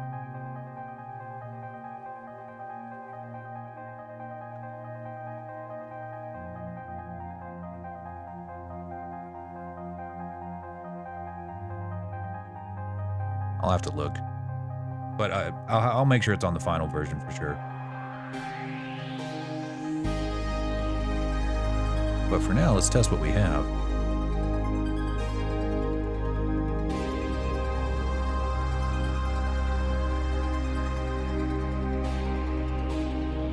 That's what it is, right here.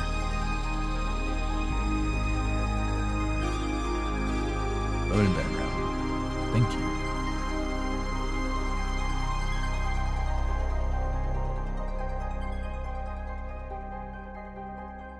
Yeah, it looks like poor is what we're going to be stuck at. But still, you are going to be way more optimized than a lot of models that look as good as yours. It's really just the particles. If you ever needed a model that was like way more optimized for whatever reason, like a fallback, we could just upload another version that doesn't have any of the powers on it, or has like significantly less powers on it, and you can come down to medium, but most of the time you'll be fine with what you have here. I'd say like 95% of the time you'll be fine.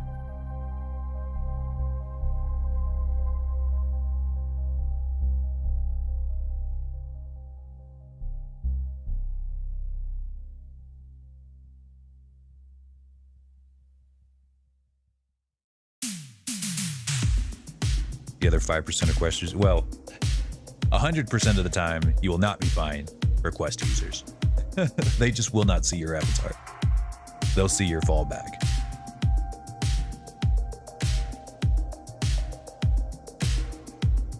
Peasants.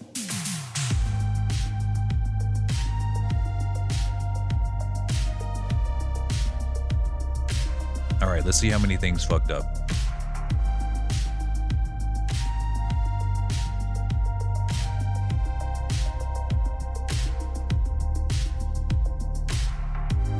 I could probably make you one that's Quest compatible in like the loosest way possible, which would mean it would look exactly the same, more or less, be decimated maybe a little bit, so like it loses a little bit of its resolution.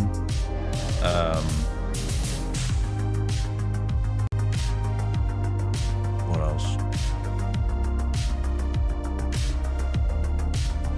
No powers, because you can't have particle effects on a Quest model.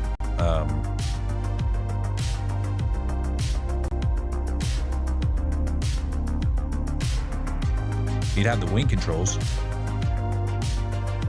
Love how I lag so much when I'm building or whenever it's uploading. Yeah, you'd have the wing controls, you'd have...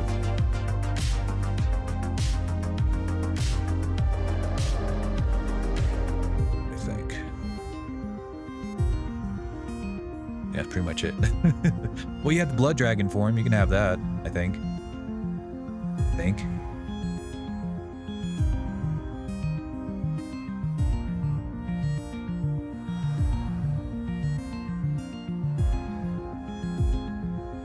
My shit's cooked whenever I'm trying to upload a model.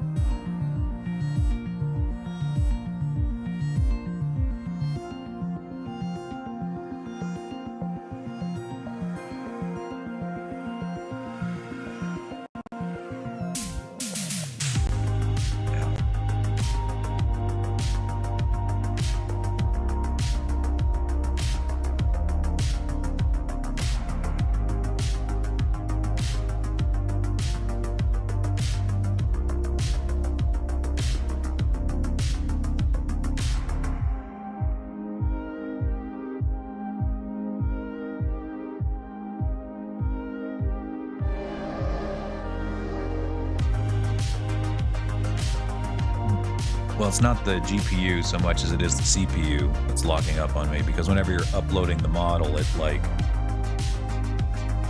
takes up a lot of CPU.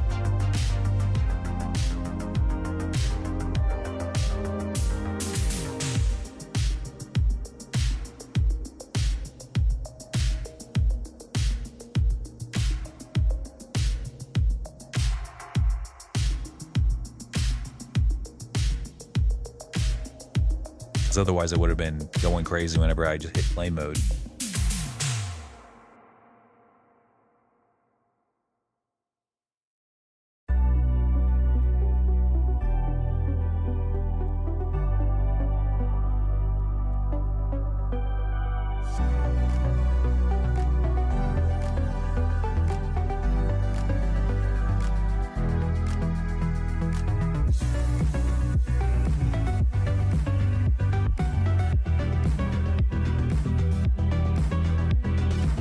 What sucks is that even once I get all of this done, I'm gonna have to do basically all of it again, or set it all up again for the VTuber version. That's its own process.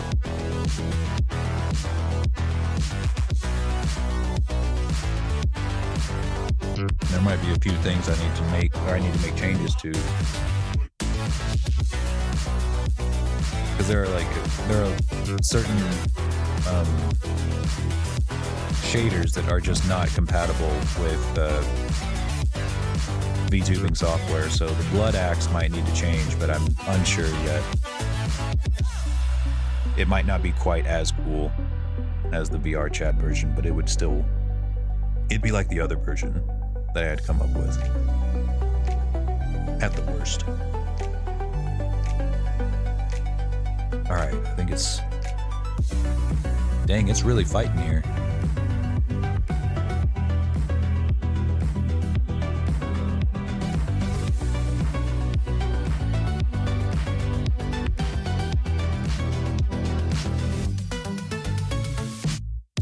Damn.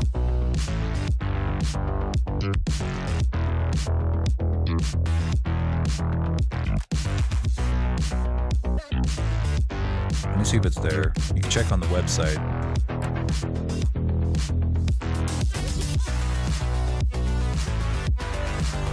If it appears in my avatars, then I can go ahead and log in and give it a look.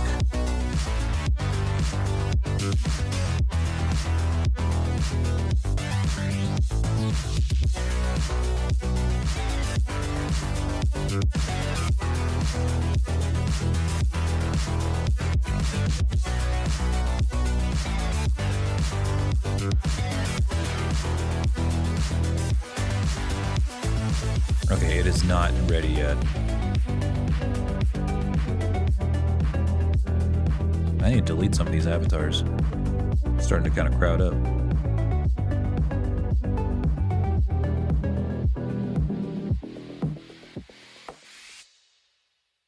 I did not forget to change the stream category. Not this time. I might be switching to VR stream after we get Jarek finished. With his VR version anyway. Damn. I might not be able to upload his ass. Like, I don't know why it's taking so long.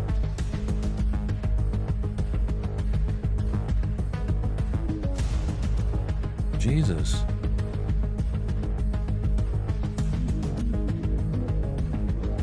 I mean, just try canceling it, I guess.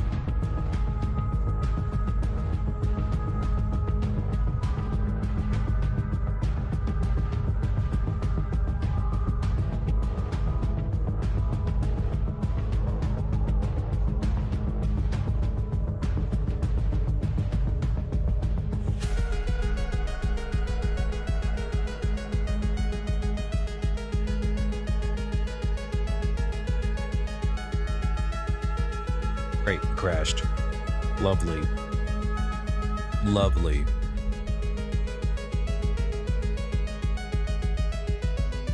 Oh Christ, I hope I didn't just lose everything.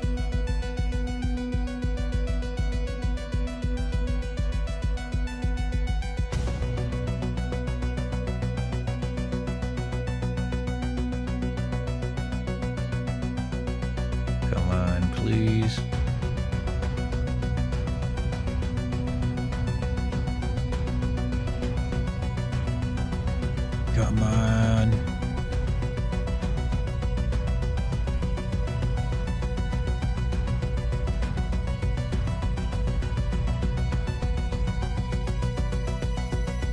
Literally biting my nails right now.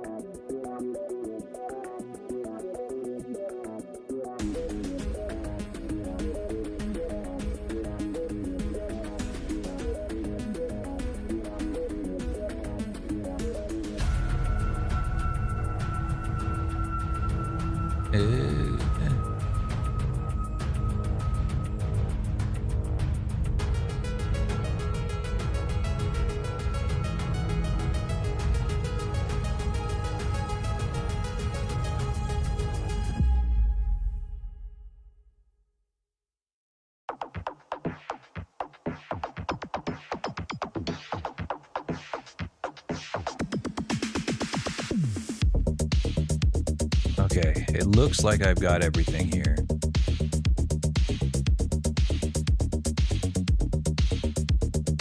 Okay. We didn't lose anything. Thank God.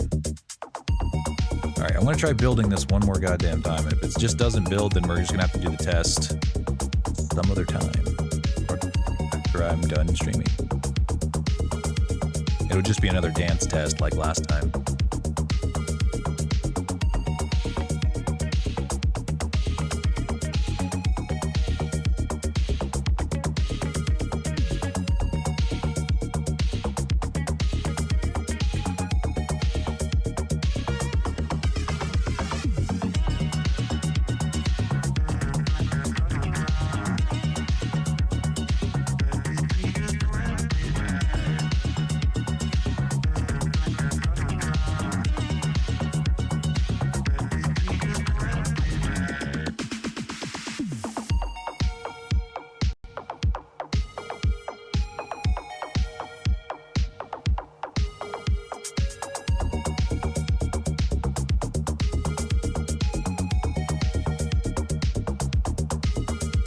Alright, here we go.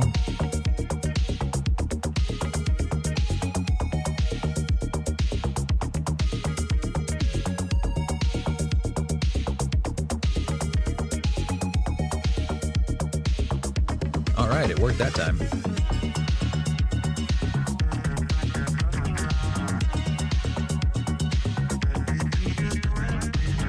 Yes! Alright, I guess I just decided last time to have a Joker moment. Alright, let's open up VRChat. I'm just doing it in desktop mode.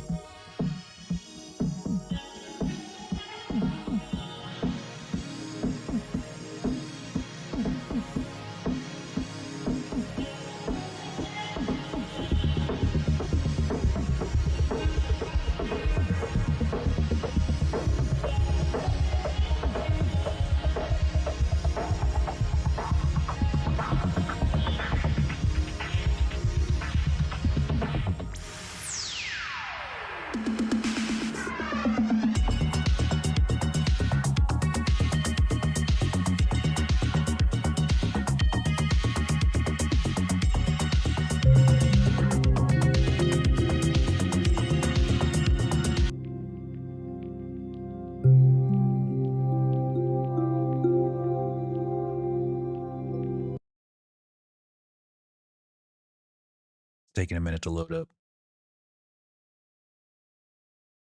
We'll put him in MMD world and we'll watch him dance. And then also show off all of his powers and stuff. And see if they look good. They might look like caca, for all I know. This is why we test our models. Alright, Jarek test 2.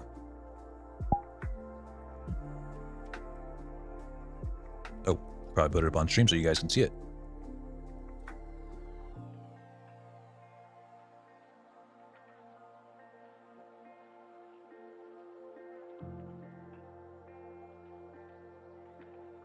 Alright, I think the tail is good, but let's double check it.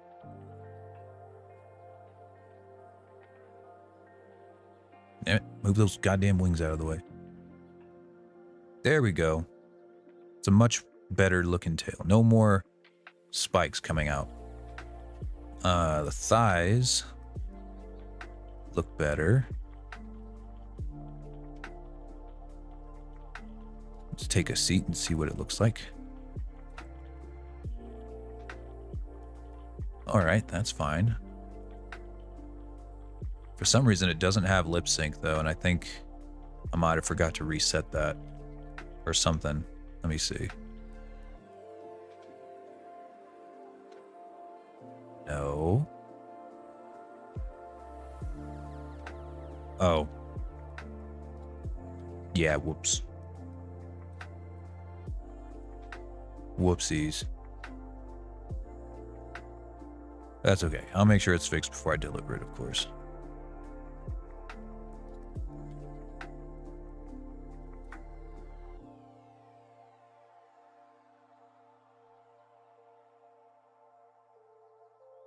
All right, what else do we got? So aside from the lip sync, let's check out your powers. So first off, we got the wing controls. Those always working. We got our appearance. I think this would look best in the dark. So like right here.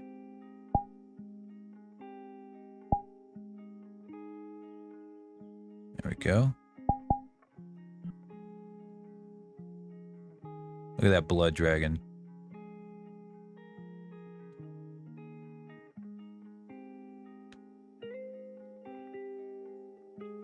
Fantastic.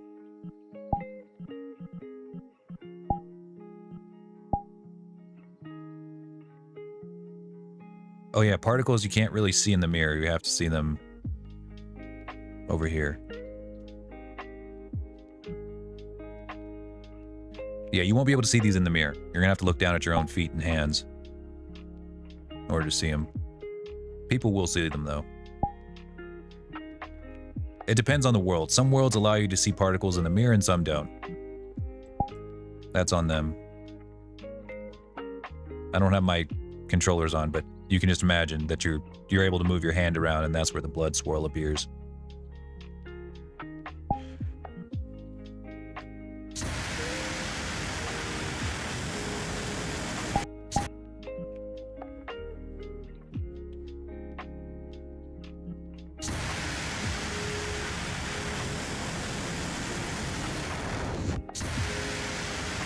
That looks great.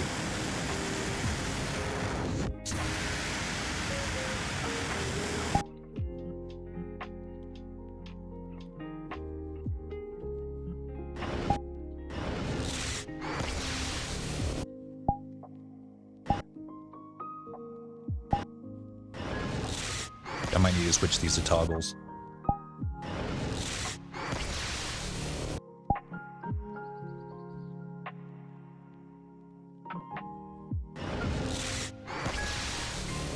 Yeah, you can't see the particles in the mirror, like I said, but...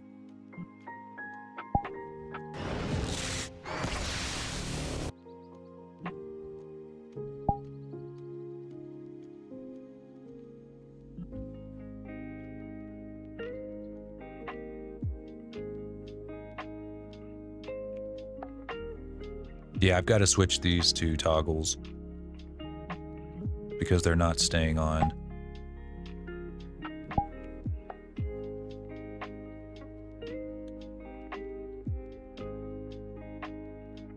There's your blood axe. Looks great in VRChat. Look at that. Yeah, this shader's pulling a lot of work here.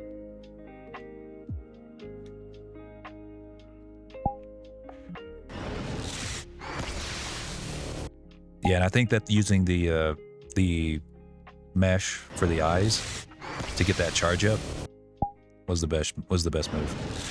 And no matter and what it's going to look like is also going to depend highly on what world you're in and what lighting they have, because some worlds have very basic, you know, just on or off lighting like this, and some are going to have, you know, like club lighting. Some will enable luminescence, you know, that kind of stuff. And the way that the world is going to be, the way that your lights are going to look is going to be heavily dependent on that.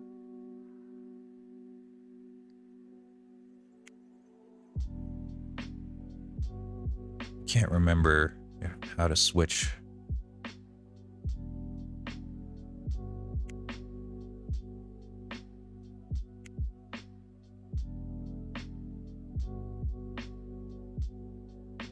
I think this turns things on or off.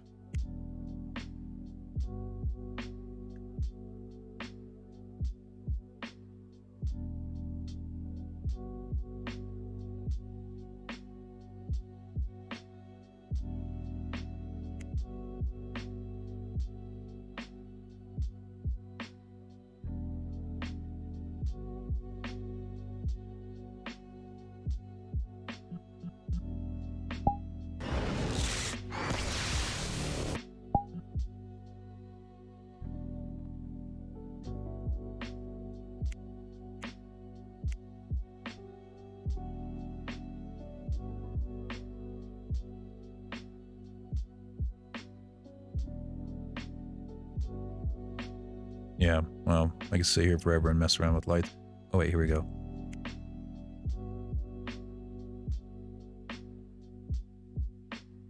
Yeah, well, you get the idea. When it comes down to luminescence, it's always going to be dependent on the world you're standing in. What else do we have to test?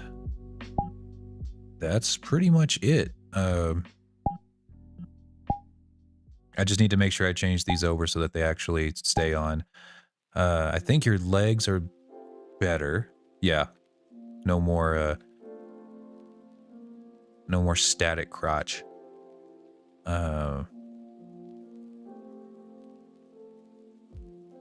Let's get you in that MMD world and we'll do another dance test. Just because we can. I sent a finished port to a client earlier today, and I always, show them the dance test in an MMD world, just so they can see how it moves. It's a pretty good way to see how well the model's going to work with full body tracking. And I sent it to her, and she thought that I had, I didn't mention that it was an MMD world. I didn't think I needed to, until she said, "Whoa, you went way above and beyond. I have to pay for this." Like, no. It's an MMD world. It's an MMD world. It's fine. You can go in there and make it yourself. Takes no effort. You just come in here, turn up NPC, pick a song.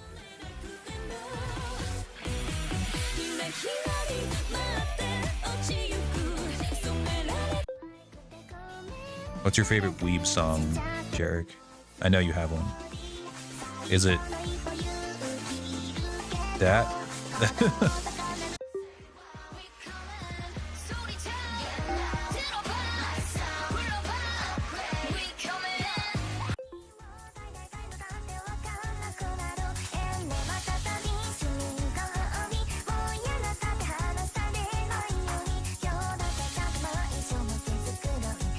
I think the lighting in here is a little too dark.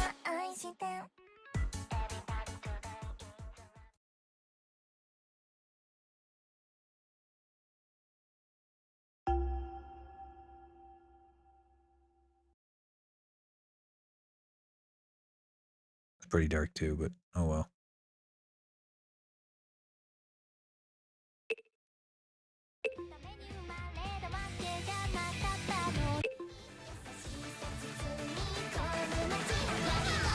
Okay, we'll use this one.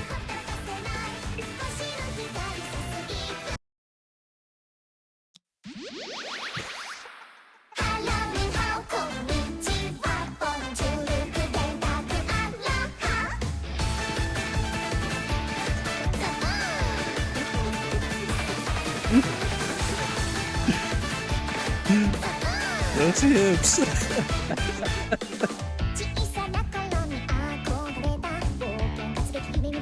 Look at you go.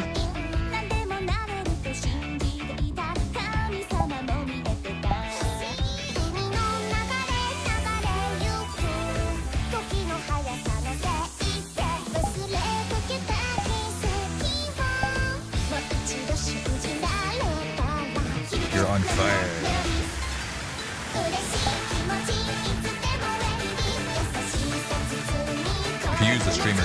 see the controller appear.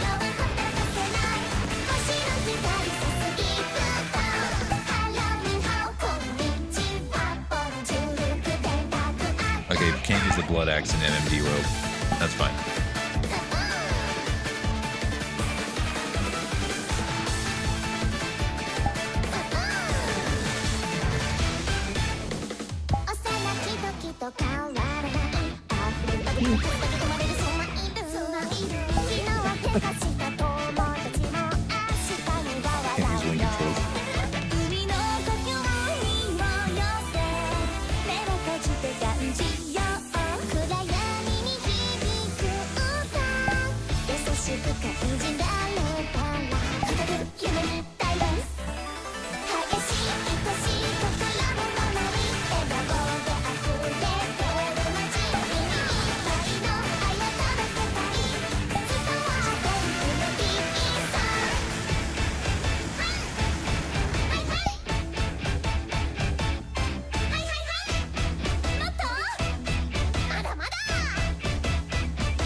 All right, he's deforming really well.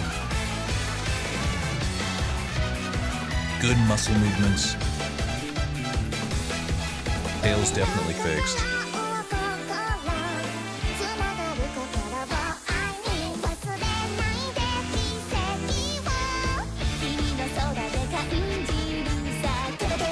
You can't really fold the wings during a MMD dance because it turns off all other animations. So like by default, there's an animation that keeps his wings folded. So if he is just standing still, there's an animation that is playing on a loop that holds his wings closed. And they don't open unless he plays the wing control animation. So because, MMD worlds turn off all your animations, this is where we end up.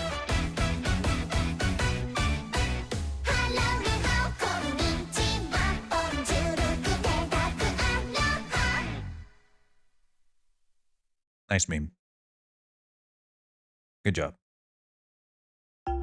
Great work. I think this should be your thumbnail right here.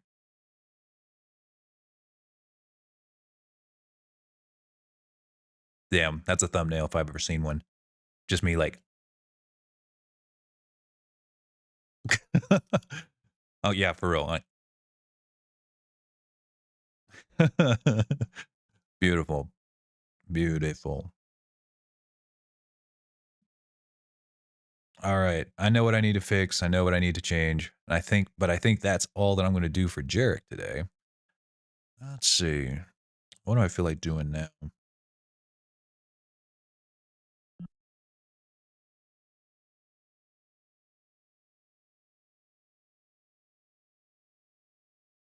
Yeah, you cut them in half like Homelander.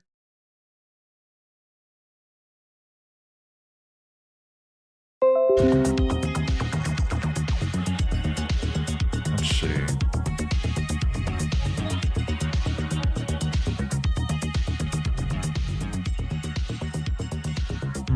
What do you guys think? Do you guys want a VR stream or do you want me to do more art? Because I can go either way.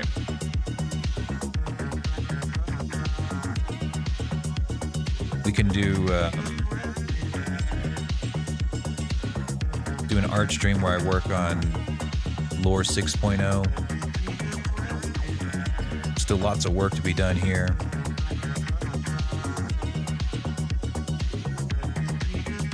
We can do a VR stream where I play Ragnarok or Synth Riders, Cybrid. Lots of options. I don't know. I don't know what I feel like doing for like the next hour or so.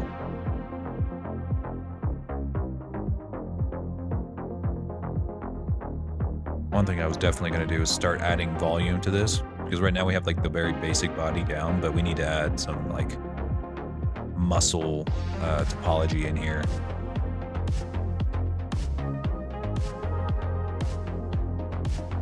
Assassin's Creed VR?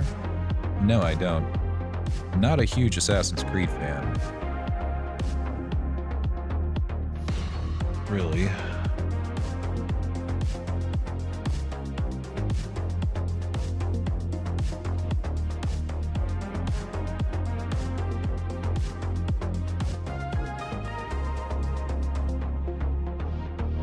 Well, either way, I need to get up and take a piss. And then I'll come back and we'll figure out what you guys want to do. Let me just make a poll real quick and I'll let you guys decide what we do for the last hour.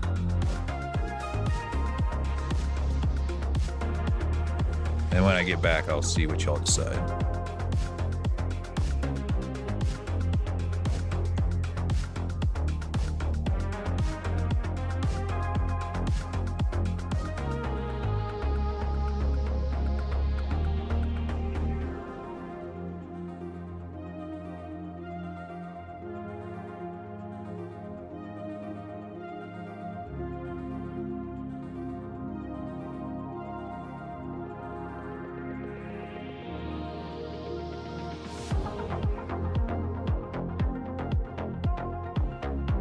There you go. I'll be right back, fellas.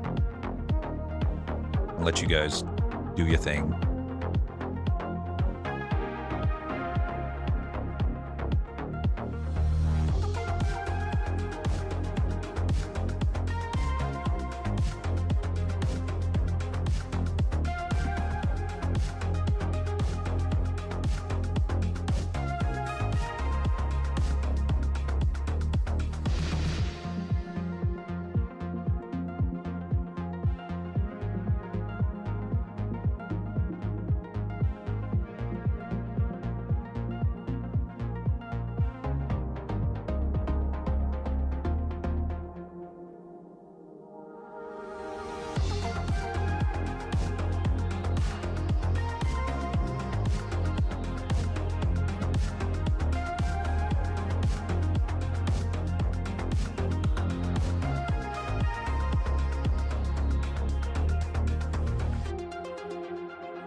All right, I'm back.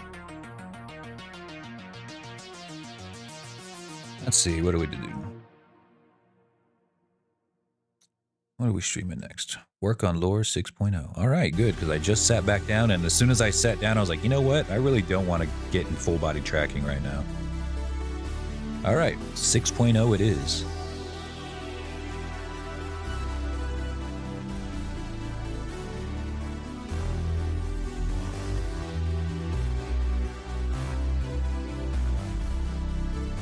Truth be told, I might turn this into like a a dragon base that other people can use for like their models if I think it looks good enough. So what we're going to be doing today, mostly... Hey, Ninewind. Just realized you came in. We're going to be adding volume to the body.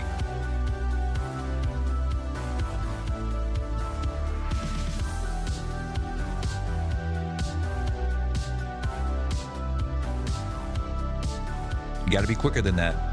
You got to be quicker than that. If you're gonna drive my streams crazy.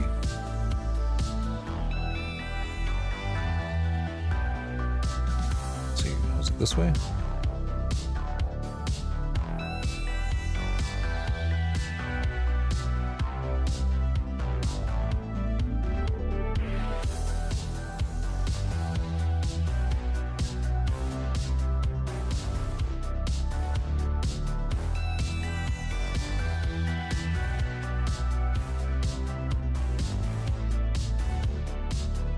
What we're trying to kind of model out here is the shoulder.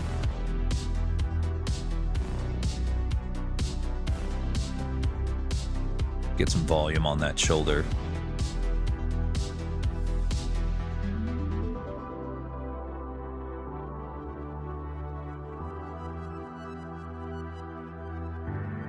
Volume like Chub?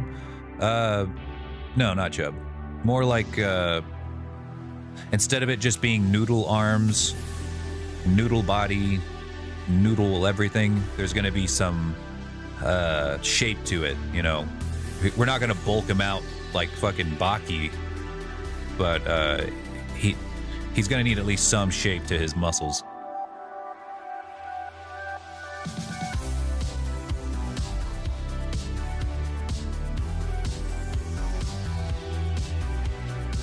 Maybe it would kind of be funny though if I bulked him out looking like Baki.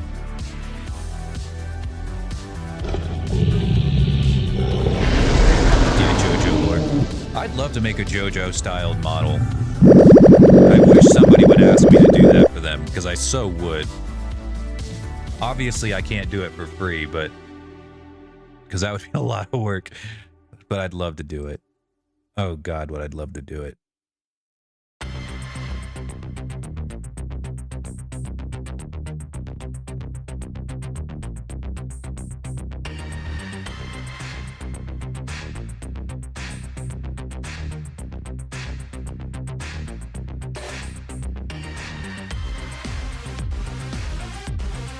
All right, go get you some food.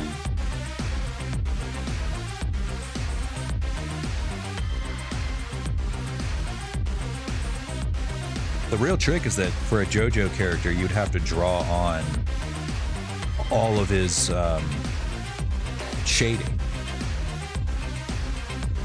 Like I've done like Guilty Gear shading before, which would be similar to JoJo's in a lot of ways. But either way, you're going to have to just draw on those lines or model them in, because those lines are just so harsh. And the shading is also like really fucking harsh. There would just be no way around it.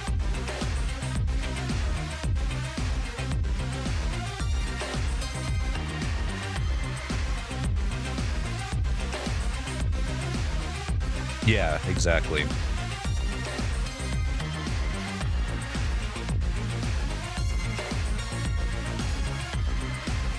There we go, just some real simple muscles. A lot of the times I don't usually try modeling muscles until I've already done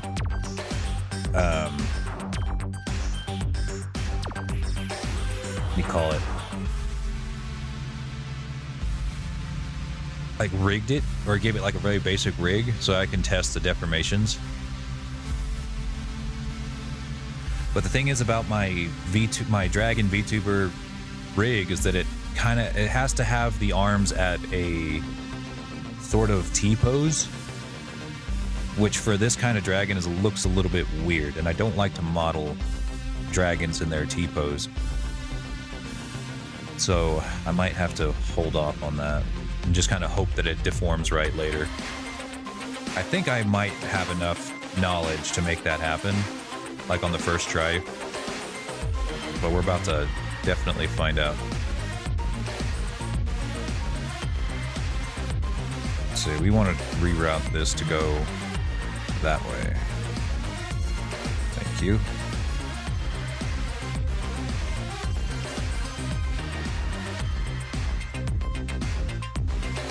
Because I don't want it to go up into this fucking... Or, you know, I could just stop it there. I can just use that to loop. There we go.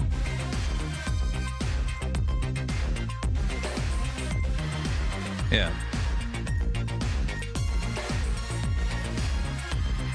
Yeah.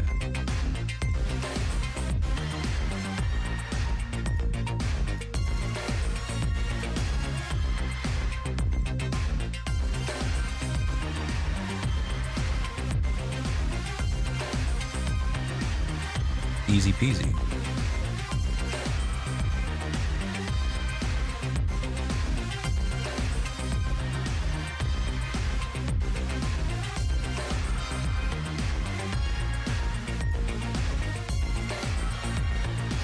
I think this muscle's pretty much already good.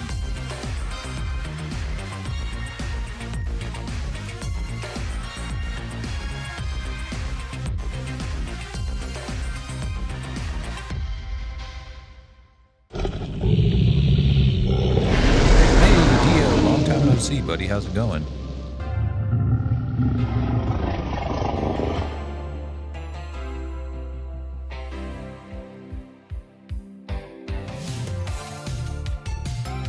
Let's see, what? Don't think I want to do anything special with this. Well, maybe a little bit special. Kind of want to route the muscles here in another direction. So it goes around like that.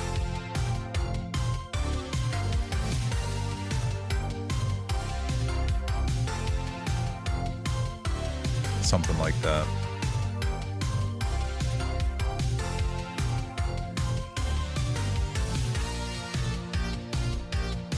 Wait. Fuck that up.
Forgot to set record. Oh well. The time lapse wouldn't really show anything substantial anyway. When you're adding volume like this, it just looks like nothing.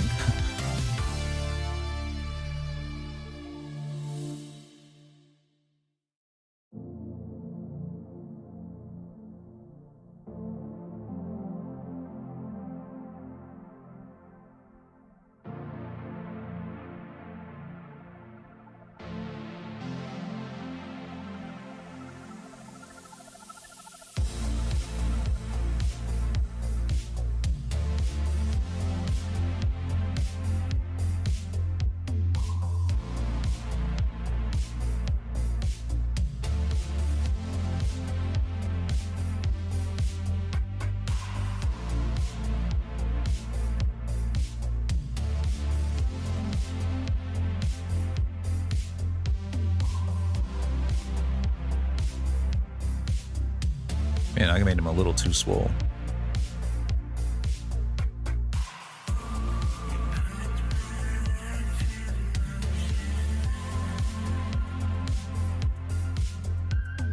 Hey Dio, good to see you again, buddy.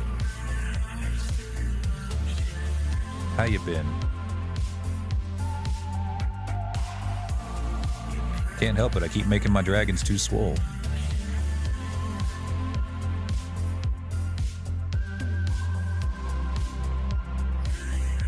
Crazy habit.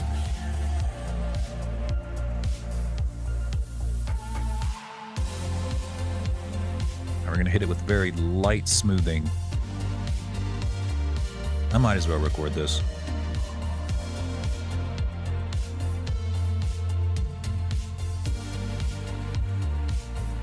Never too beefy. This could be a little too beefy. Surviving, we're all surviving. We're surviving down here too. We are doing all right. And some of you might be thinking, that's a hell of a pole you got there. And you're right. It is a pole.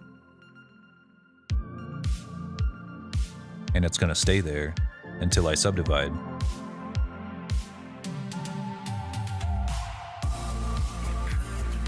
So a lot of these poles will be subdivided out. We're still in a very low poly model here. I mean, look at this. Like we're sitting at like, yeah, 15,000 for a quadruped. That's nutty. That's nutty, son.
Okay. I think that's about as much definition as I need on the arms, because really all that's going to matter here, because this is going to be a toon shaded model, is the silhouette. So like from every angle, if it looks like he's got some volume, then that's all that he needs. And then we can add a little bit of loops here and there to make sure that it's nice and round where we want it to be round.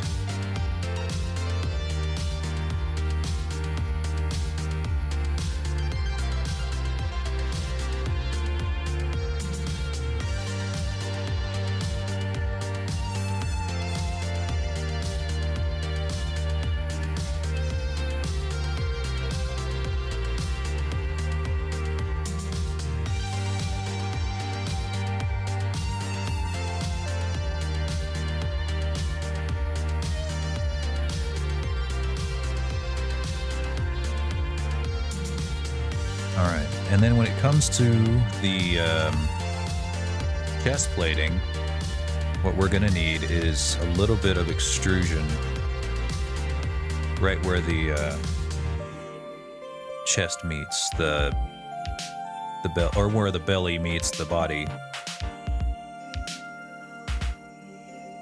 Just enough so that we can get our silhouette, like I was saying before.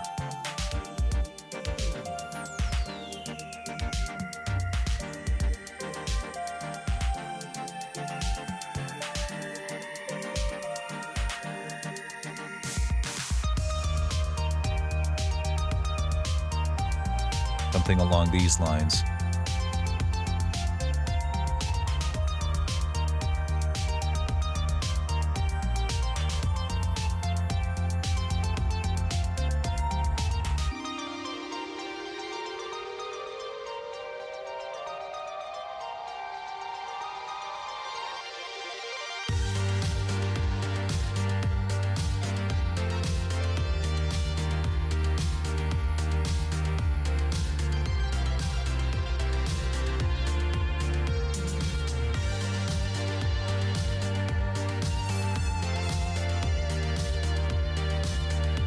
kind of want to go ahead and apply like a quick toon shader on him, just so I can be double sure where his silhouette, or what his silhouette looks like from all angles.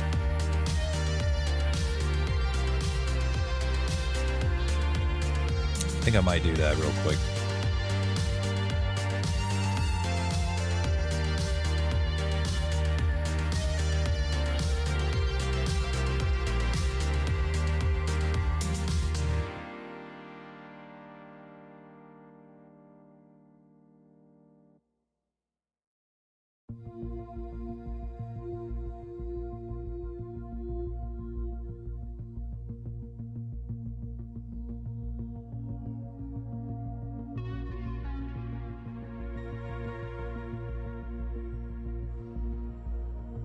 Of course, it's going to be 4K because I'm a 4K kind of boy. Make it a bit of a dark red. Or, you know, we just pull it straight from here. Boom.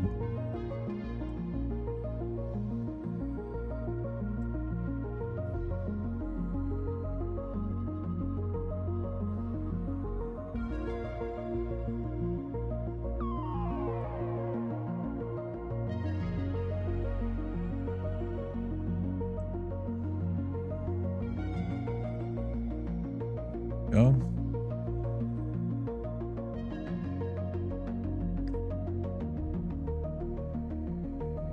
All right, y'all see the textures. Whenever we paint on the textures, that will show where the belly is, or where the belly plating is from the front view. But from the side view, if we just painted it on, it would still look round and flat. Whereas, as you see with a bit of an extrusion here, we can make it look a lot nicer, or a lot cooler this way.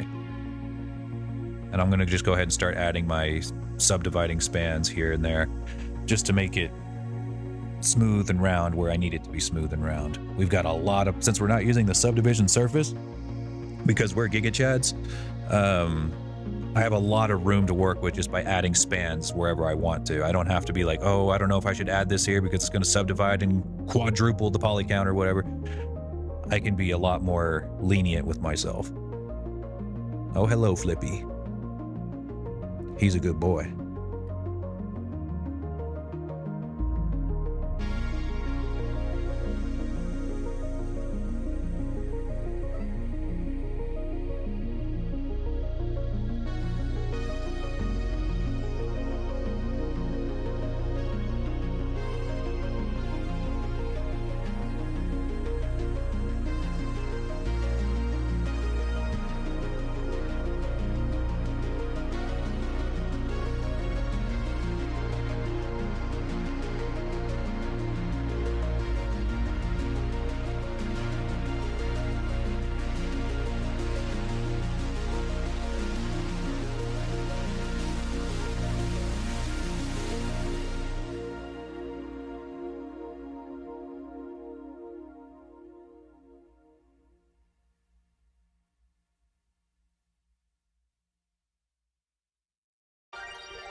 That's how I feel right now.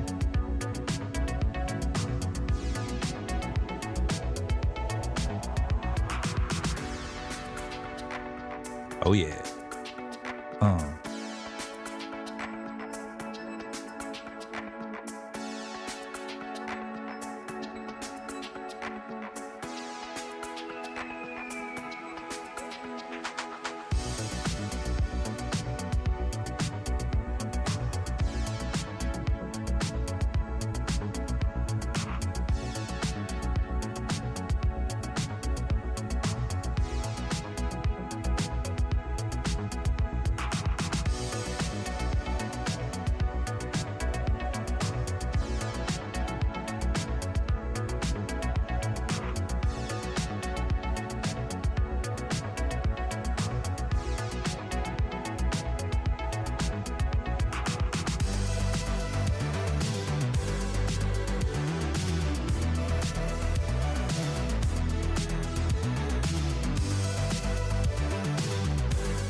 God, I forgot how much I actually do like working with toon shaders.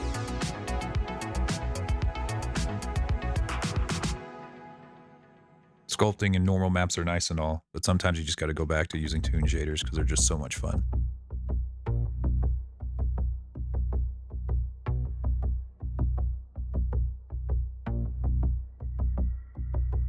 Yeah.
Close enough.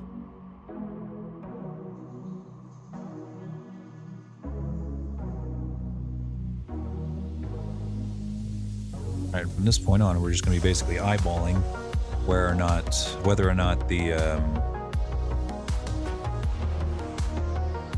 how far, I guess we need to, I just eyeball how far apart the plates need to go. Using our artist's intuition.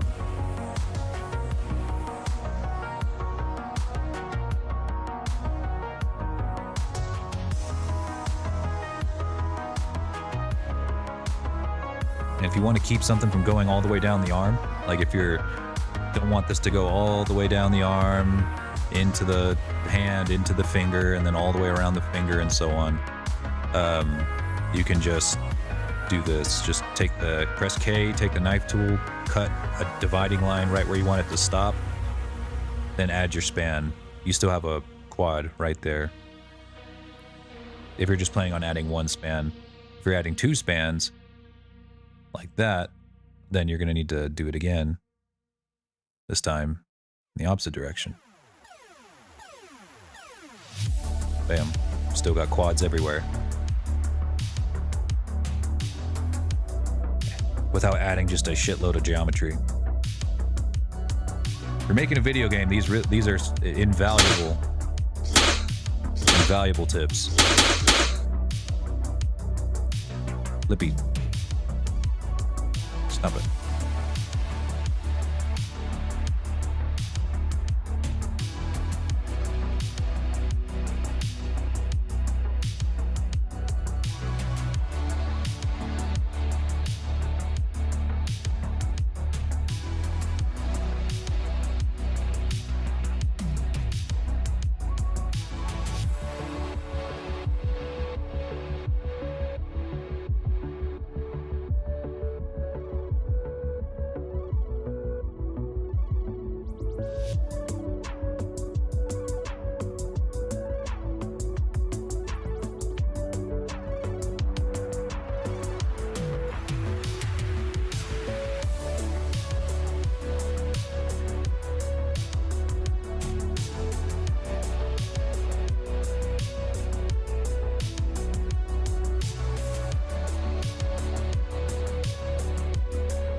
It's a real skinny boy. I'm slimming up. I guess I'm on my cutting diet now. My cutting phase, my cutting era. Carb cycling, fellas.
All right, looking pretty rough and tumble.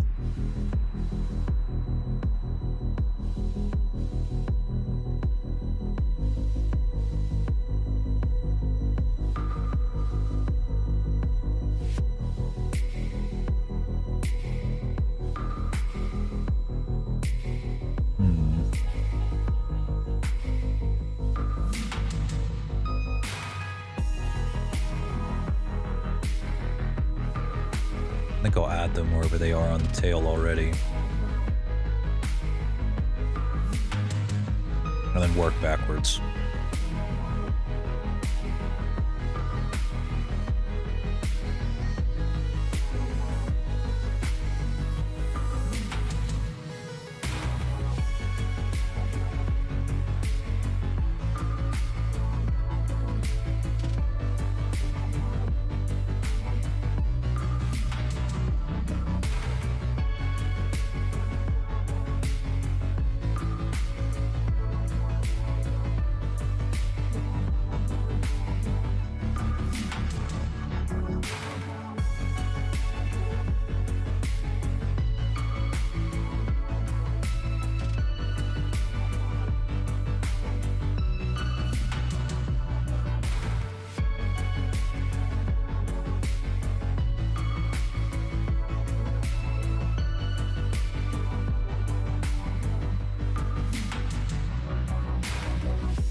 I'm really glad I decided to do it this way, by modeling in the plating rather than trying to add it as like separate objects. It would have been easier to add the separate objects, but it would have been much harder to weight paint, and it never would have looked quite as good as if I had it modeled in.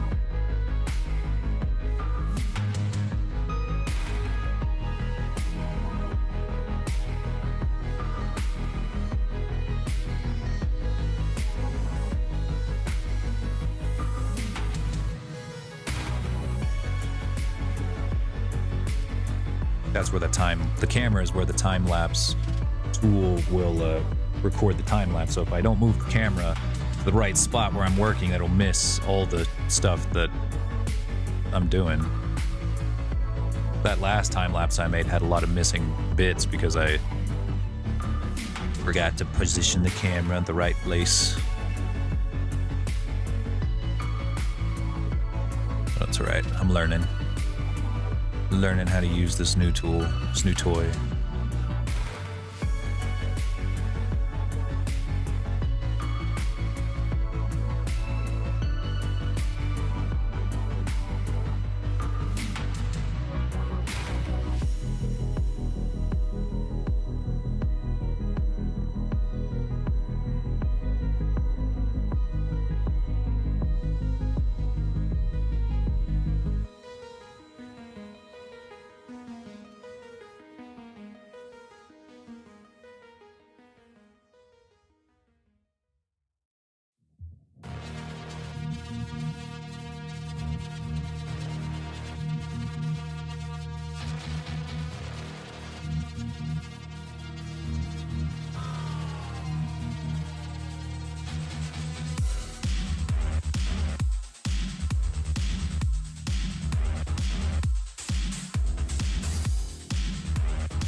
Just gonna get all the topology out there and then clean it up in a little bit.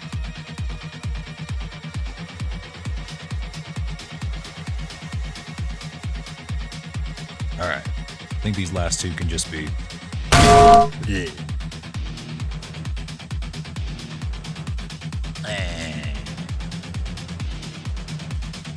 Clean it up later.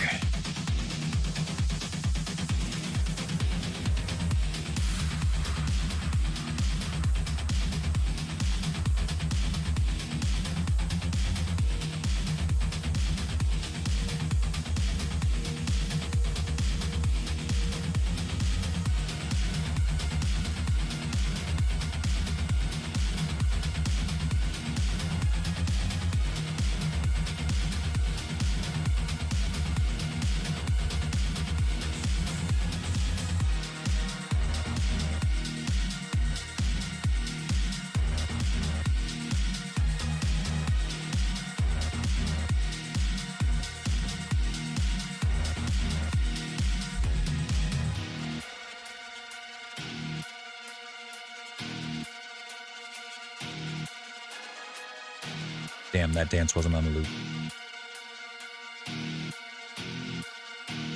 Okay.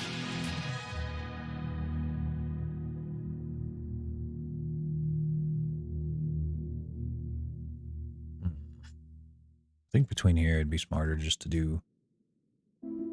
There's not really a place to see that for the silhouette. I think I might just paint it on there.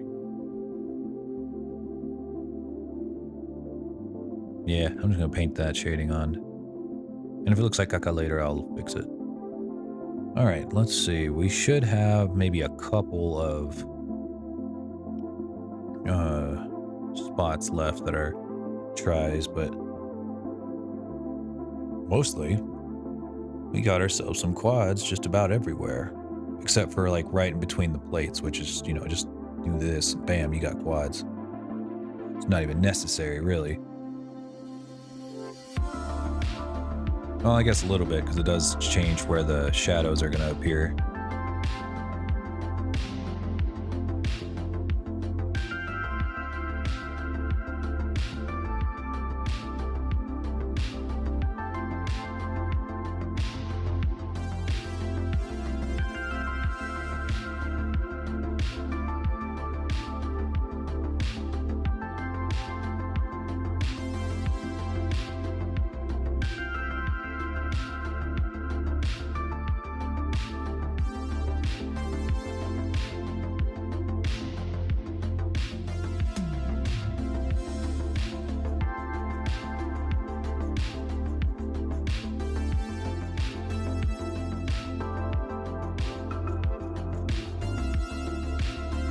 There we go.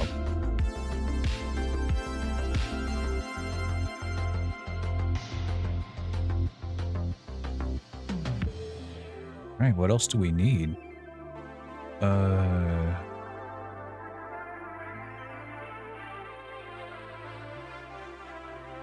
Godzilla spines, of course.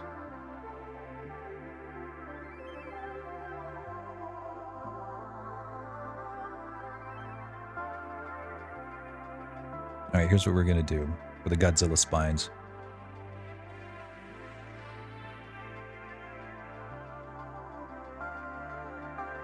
This is gonna get a little nutty.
Something like that, just kind of really out there.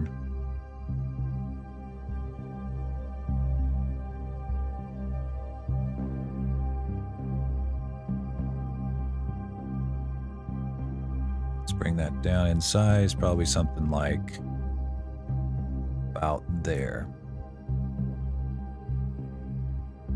Yeah.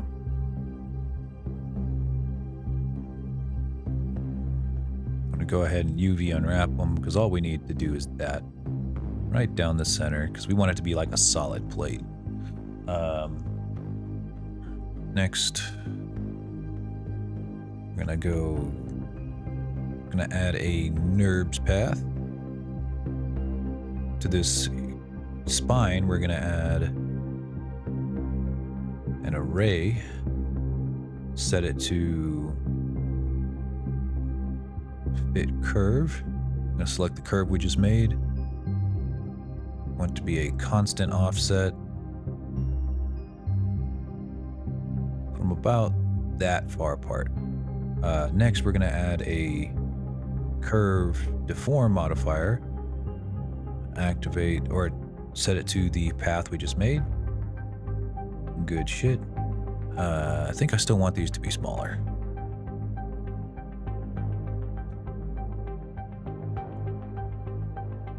There we go.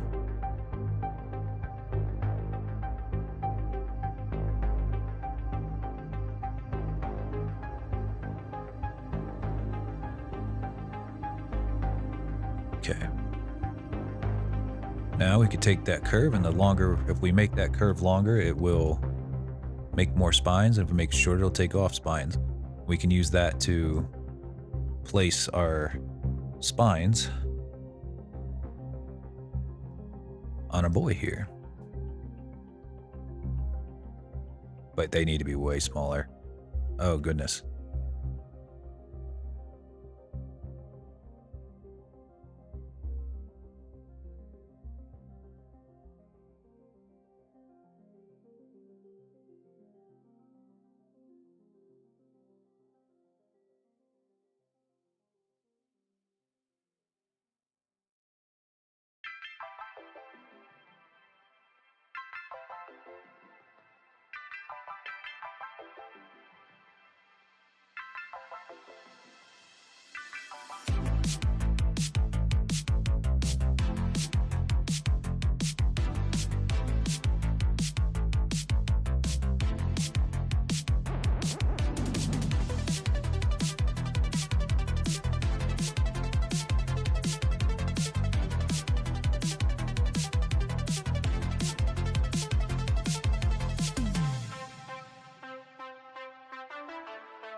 Really wish it didn't flip over on me.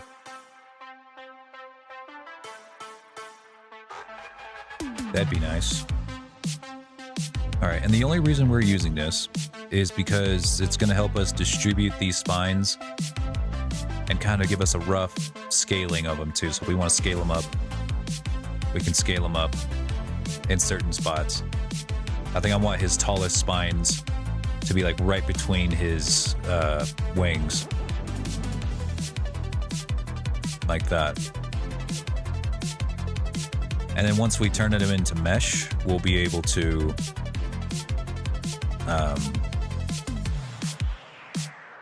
once we turn them into mesh, we'll be able to make them all unique.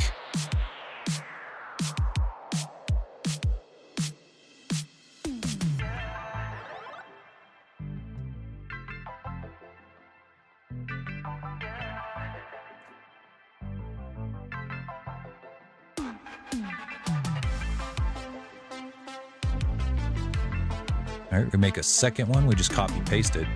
And what we're going to do here is we're going to make a slightly different offset.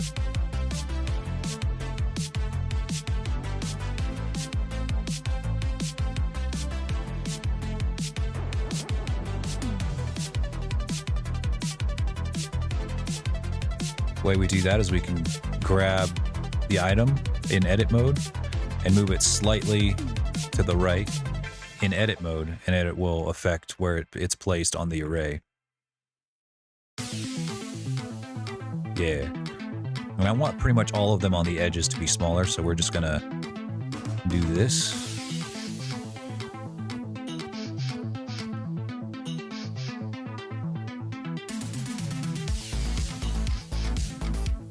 Then mirror.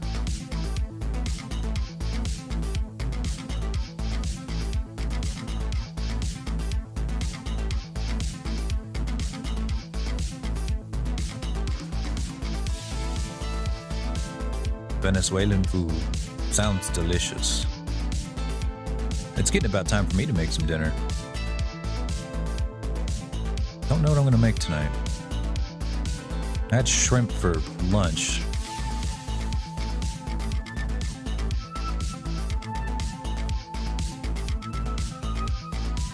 I'm already starting to regret modeling the wings straight up. I should have modeled them in a T-pose like I normally do.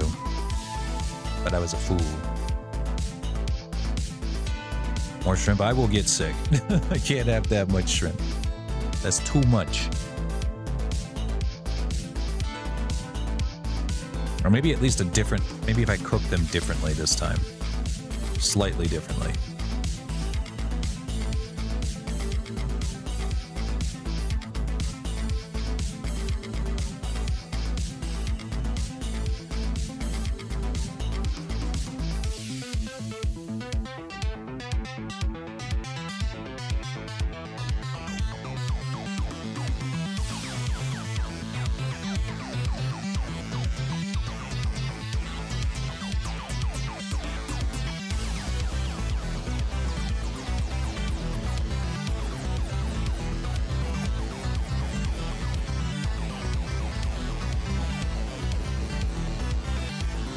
Really would. Yeah, I'll get sick.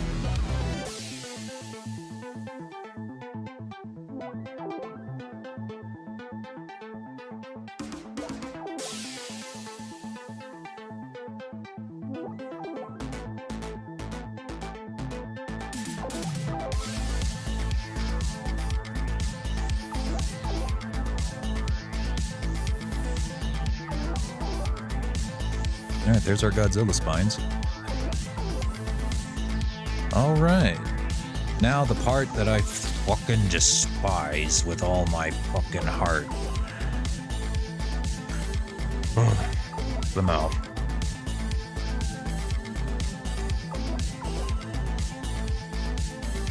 The thing is, I can binge eat just about any other type of fish food. Like fucking crab? I can eat an absurd amount of crab.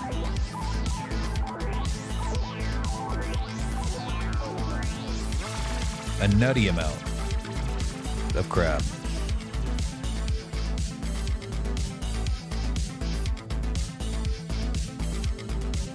There was an all-you-can-eat buffet at the Mandalay Bay in Las Vegas where they made the fatal mistake of having crab legs on their all-you-can-eat buffet, and I just ate an absurd amount. Me and my sister both just ate an absurd amount of crab legs.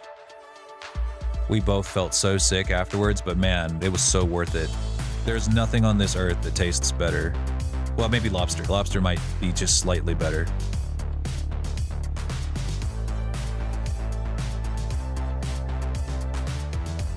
Yeah, and I'm gonna be modeling a new set of gums. I've been using the same set of gums for a while now, and I think it's about time that I modeled some better ones. Yeah, we ignored everything. We ignored everything. We just had the crab legs. That's that Vegas extravagance for you.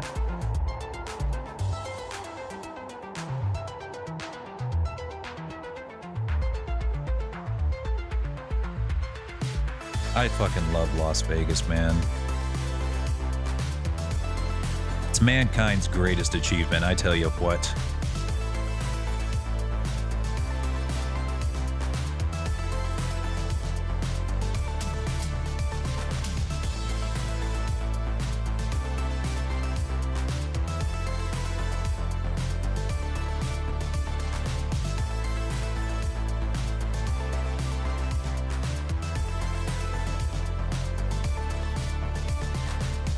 Actually, before I do this,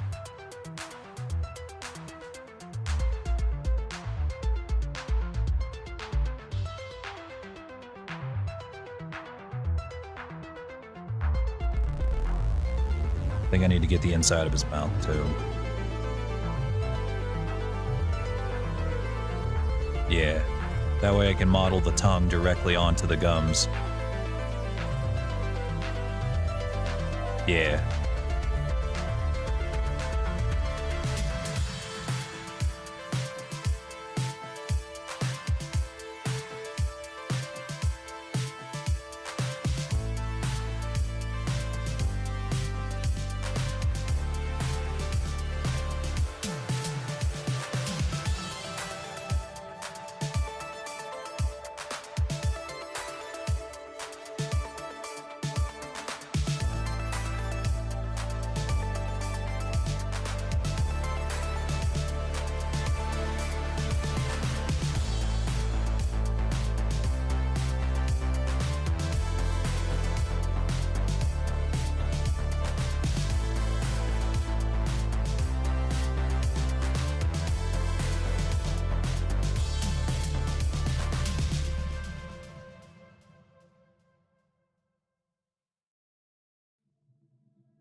Gotta make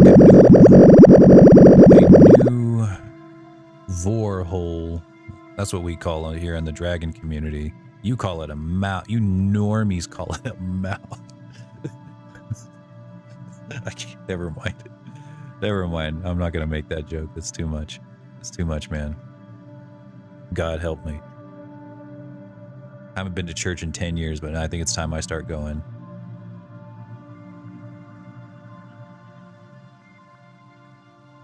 You came in just the right time, Mortis. Just the right time for us to make the vor hole. I mean the mouth.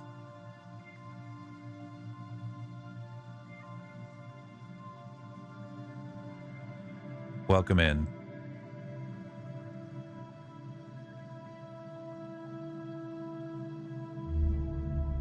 Well, now we're never escaping the vor accusations, guys. Just being a Blender artist, well, that makes dragons automatically like makes the Blender community raise an eyebrow at you. If you make dragon models, you're already in the sus category, all right? It's too late. My reputation is already gone before it even began.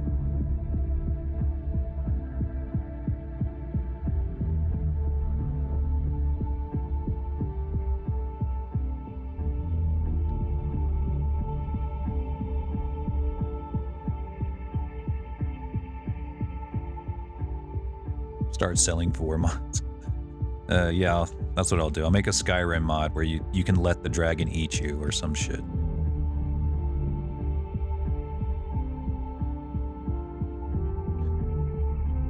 That's what I keep being told, that if I just start making vor animations, I'll make a lot of money. But man, I don't know if I'm hungry enough to do that just yet.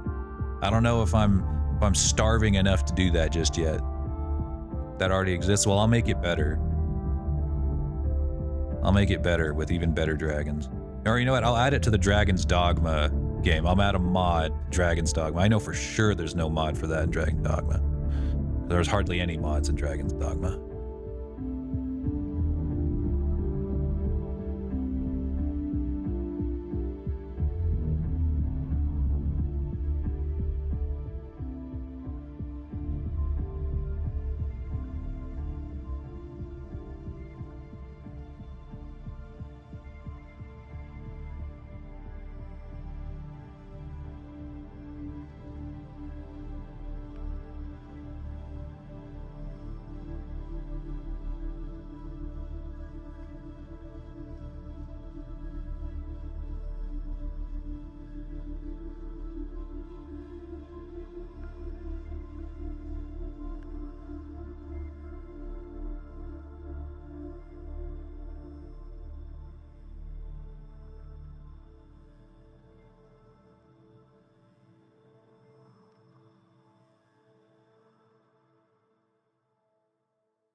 Tongue, the Vor Assister.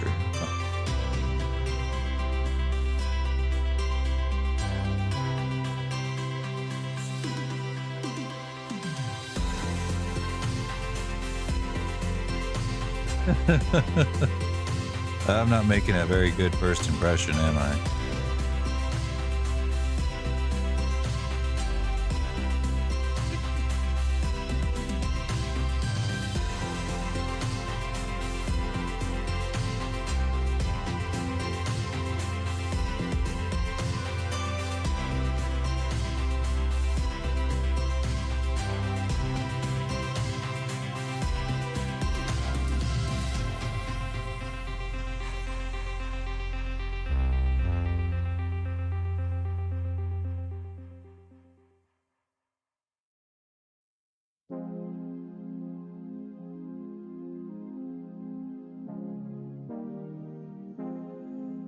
I'll teach you to make a question. Well, I appreciate that. How did your Armored Core garage go? Did you get that finished up?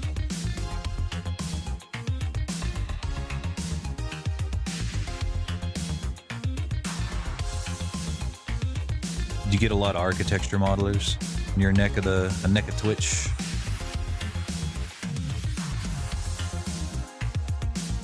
Because all we do here is character modeling, because that's all I know how to do. But I need to make some environments.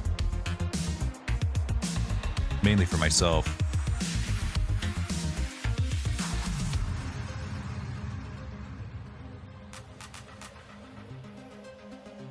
Yeah, texture in this guy is going to be a monster.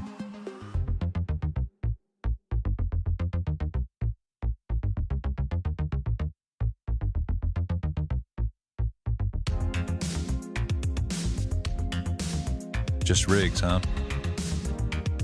That's like my least favorite part. Or actually, that's not true. Texturing's definitely like my least favorite part. Because it's the part I'm like least proficient in. Like I'm still good, but it's like the part that I know that others really eclipse me on. Especially out of my friends. Planning to change that here pretty soon. Tell you one thing, nobody makes scales better than me. That's not true either, but I make some of the best scales.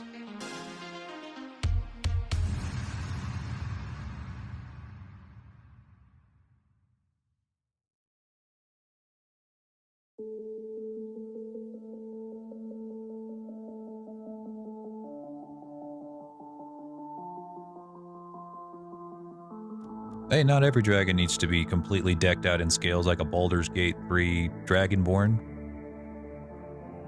We respect our smooth skin cousins. Just like they do in Kentucky with their smooth skin cousins.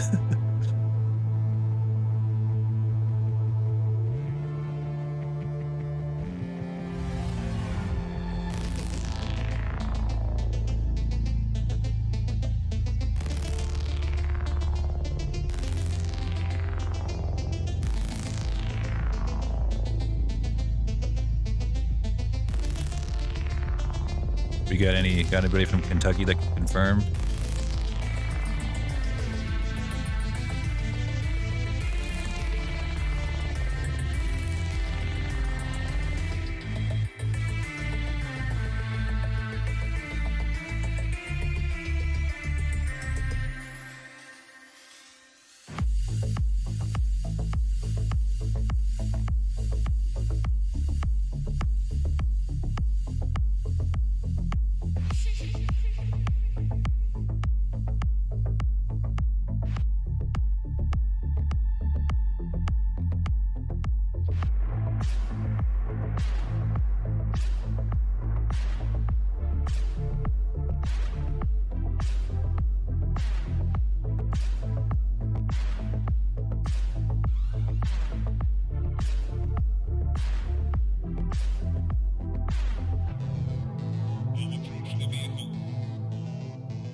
Listen to this music makes me want to watch Blade Runner or play Cyberpunk.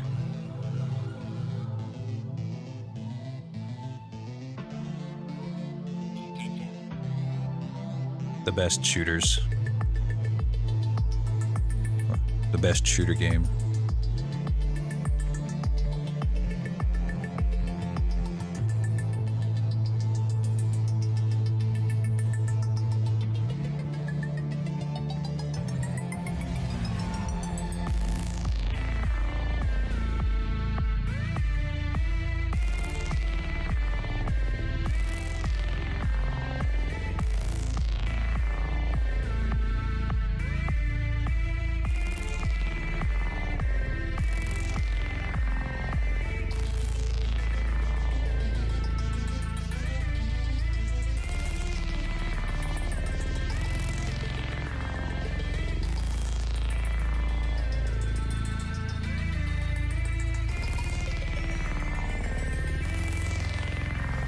I thought for a second my time-lapse recorder wasn't recording.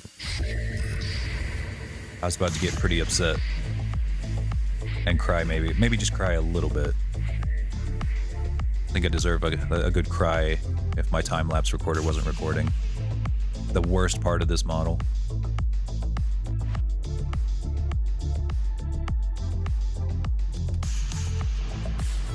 Alright. Now the teeth. At least the teeth are easy.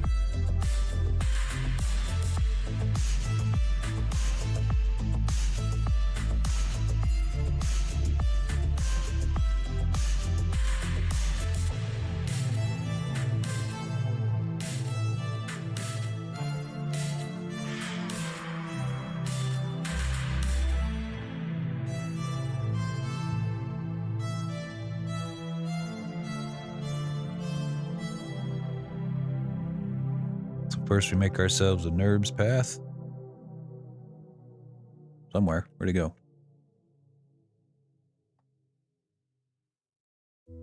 NURBS path. Make it really small, turn it vertical. Wait, make sure to do that in edit mode. Want that origin to be right in the center. With 0 transforms. We're gonna...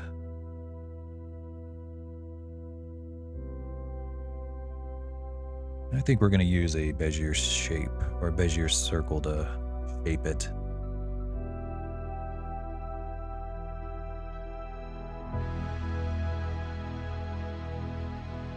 Way smaller. Like that small.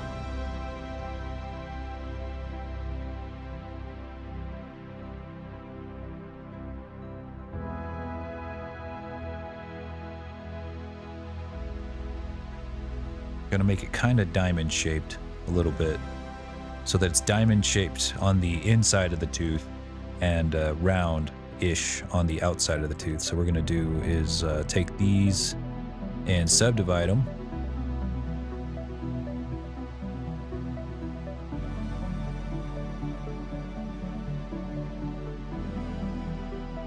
Like that. I'm gonna take that resolution way down. Something along those lines I think would be enough. Okay.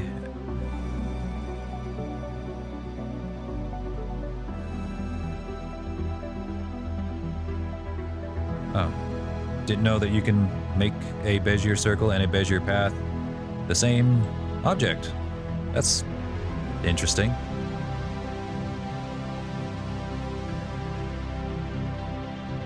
I'll have to remember that.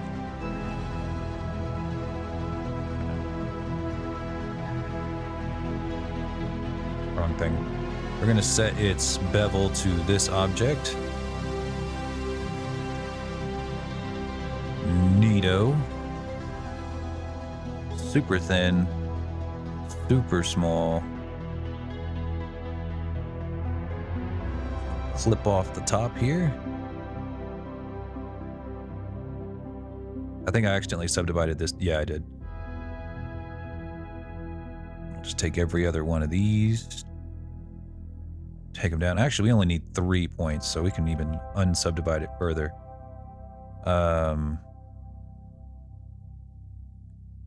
Just a resolution of 3. That way the teeth aren't just like super high poly.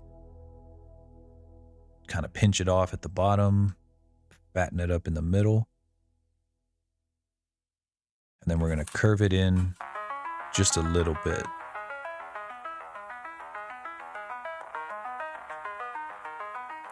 Control T to rotate it around its axis.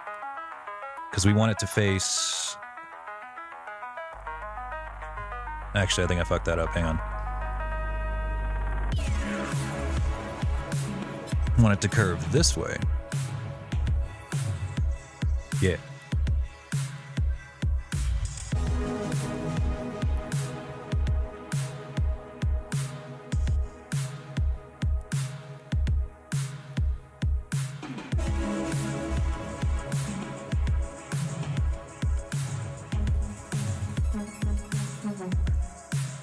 Nice. Okay, from here, we're going to go ahead and turn this into mesh.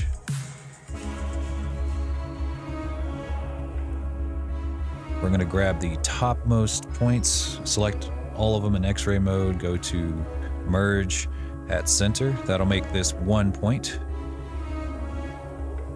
And then we're going to take the back right here, mark seam. Then we're going to make another NURBS path.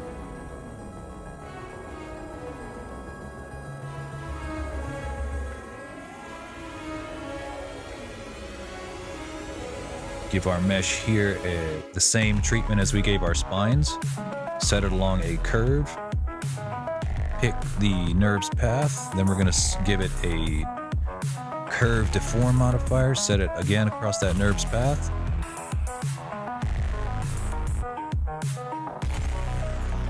If it comes out looking fucked up, just apply all transforms. Okay, it's still fucked up. I don't know what happened. What's going on here?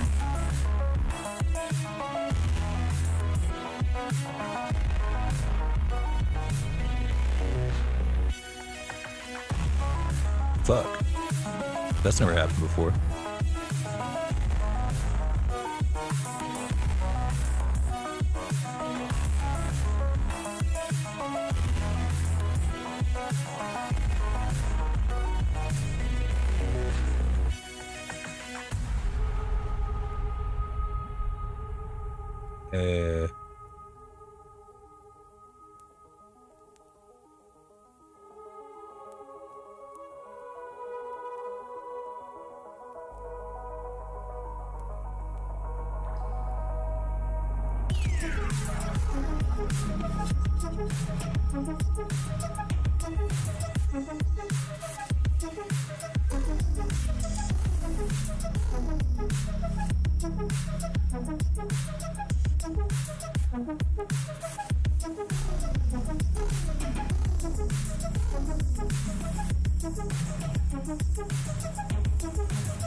There we go. We had to apply the scale. Scale was down to 0.2 or something.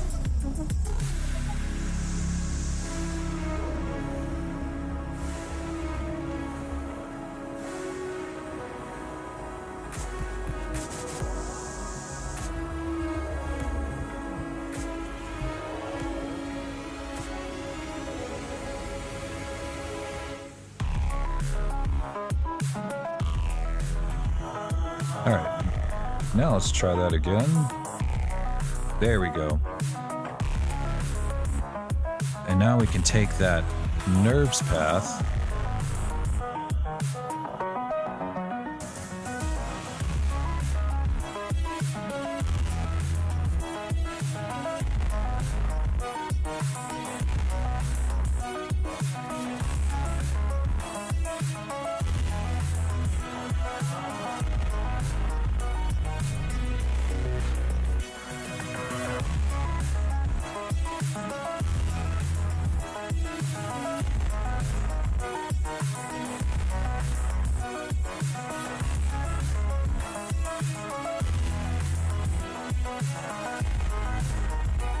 We're gonna add one last modifier here. We're gonna add a mirror modifier. Make sure that we turn off merge, because we don't want them to merge into each other.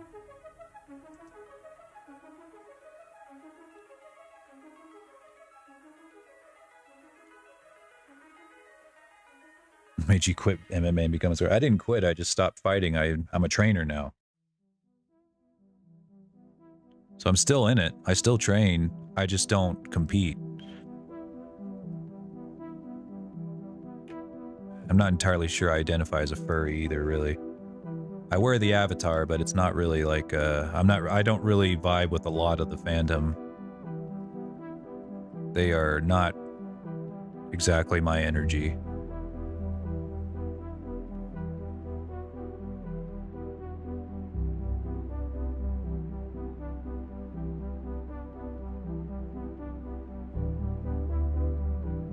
But you know, you can't really fight forever, and the only reason that you ever want to fight competitively is if you plan on making it your career. But like, I just wasn't so, I had other skills, you know, like I had other things I could do to make money. I didn't have to fight.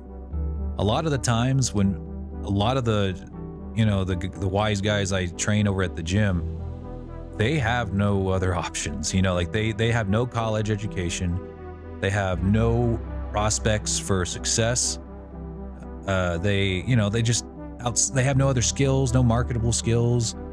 And you know, that's not their fault. You know, they had rough childhoods and whatnot, and kind of need one to be a fighter. I'm not gonna lie. But that's just the sad truth of it all. I didn't have that, you know, I didn't grow up in a rough house or a rough neighborhood. I had a college education. I had licenses to train. I had all of these things to make money, and it's just like, I wasn't hungry enough. You know, it's not like my livelihood depended on whether or not I won a fight. So it just got to a point where I had to ask myself, is this really what I want to do? Do I really, really, really need to risk all of these injuries? Because there was one night where like I won the fight, but it was a bloody fucking fight. Both of us got really fucked up. I won by decision. And I came out of it, I looked myself in the mirror, I had blood all over my fucking eyes. My left eye was entirely bloodshot because I think he clipped me with like the Velcro of his goddamn glove. And I really had to sit there and ask myself, as I'm like spitting out my bloody mouthpiece, I'm like, if I had to do this again next week, could I do it? And I was like, no, there's no way. I couldn't do it. No more. if my trainer asked me to fight again next week, I just couldn't do it. And I said, I think that's enough. I took a break first. I didn't immediately quit. I said, I'm just going to take a break for a while. No more competitive bouts. I'm just going to train. And I never went back. I just said, that's enough. Enough's enough. And I don't regret it. I'm happy I did it.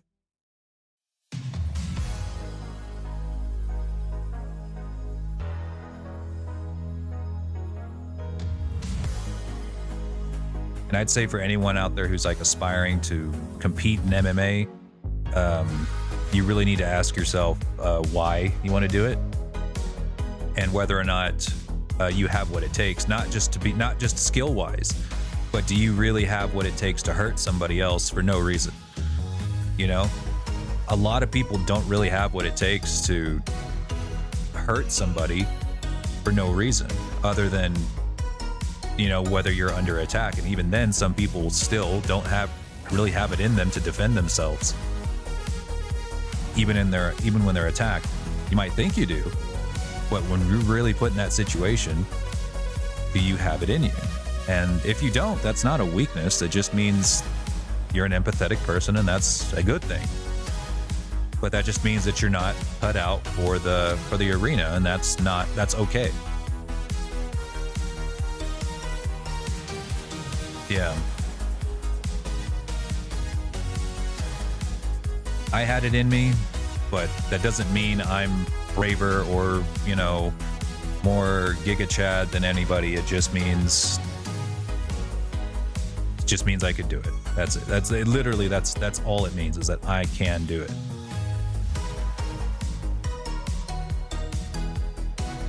And if I ever, for whatever reason, could not make money doing anything else that I have skills to do, like my books just stopped selling, I stopped getting commissions, I can't, I lose all of my clients, all of my,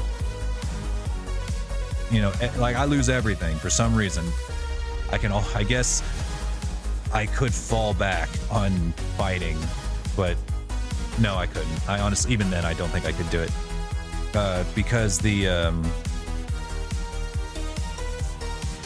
if you have the skills, it doesn't mean, you know, you have the ability to represent yourself as a manager. You know, you need somebody to help organize your bouts, get you fights, you know, it's just as much show business these days as it is skill.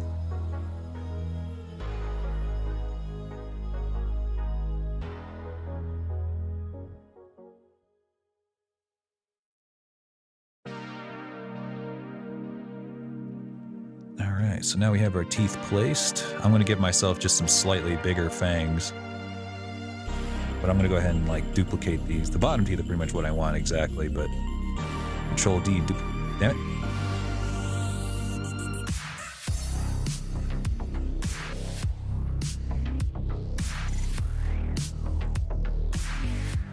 Oh, it's Shift D to duplicate. I'm stupid.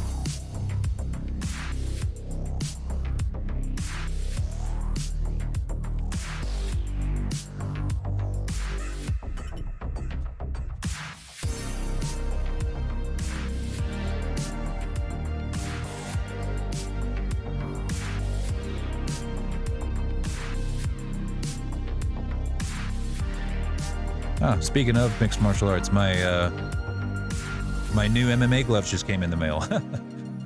I had to buy some new ones. My old ones were completely fucking messed up. The gloves, the leather on them was ripping off. The Velcro just does not work anymore.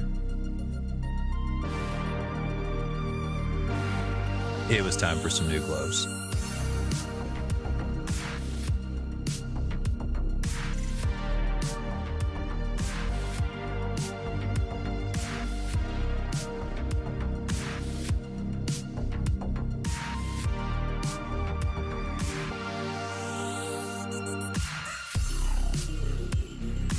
They just arrived, according to Walmart.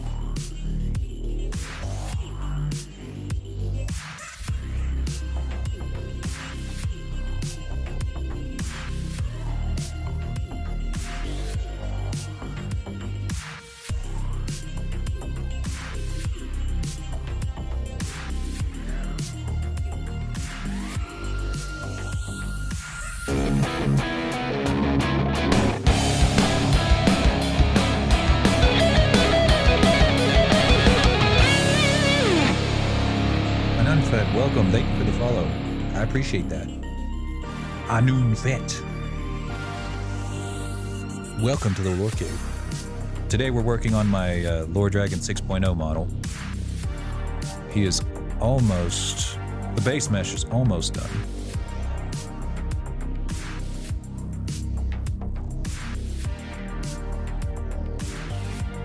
Where's his horns? There they are. When 7 out? Probably next month. Probably. Most likely.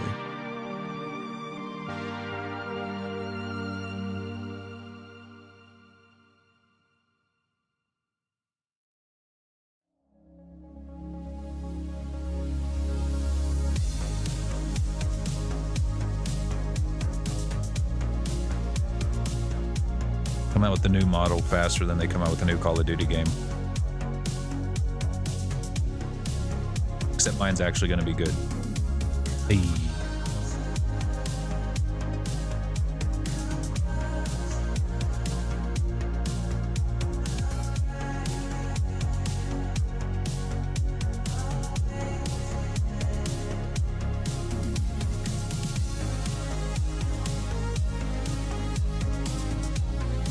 Nice. Okay, I think he's just about ready for painting, honestly. Well, I guess I better add some volume to the legs. Because right now they're just smooth. Smooth legs. Gotta have at least some muscle tone on them. That'd be nice.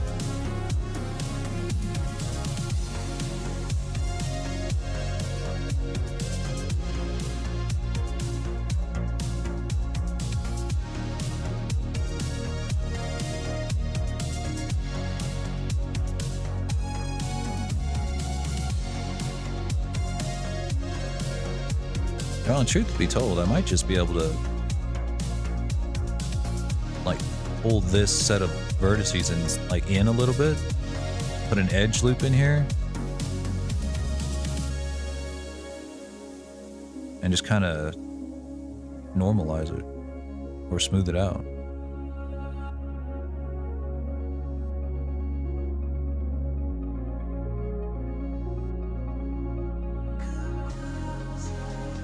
Yeah, actually. Yeah, I'm just gonna do that.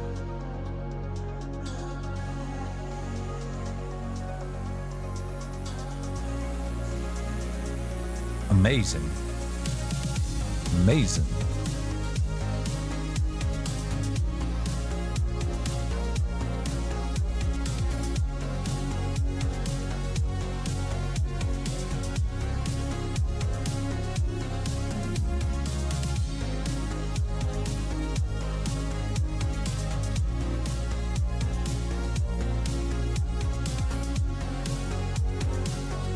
Pretty chill dude. I am now. Wasn't always like this. Lots of therapy and medication. But I feel great.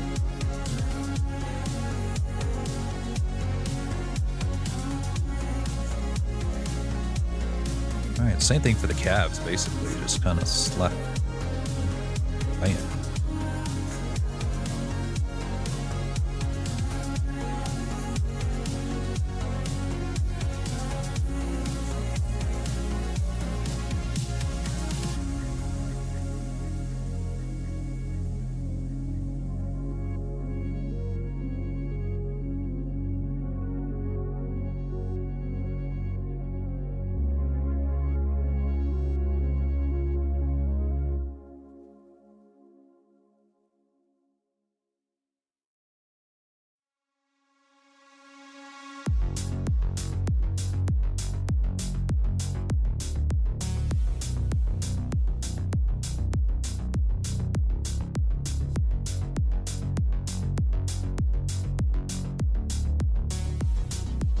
Round out that calf a little bit. Looking a little Nintendo 64 there.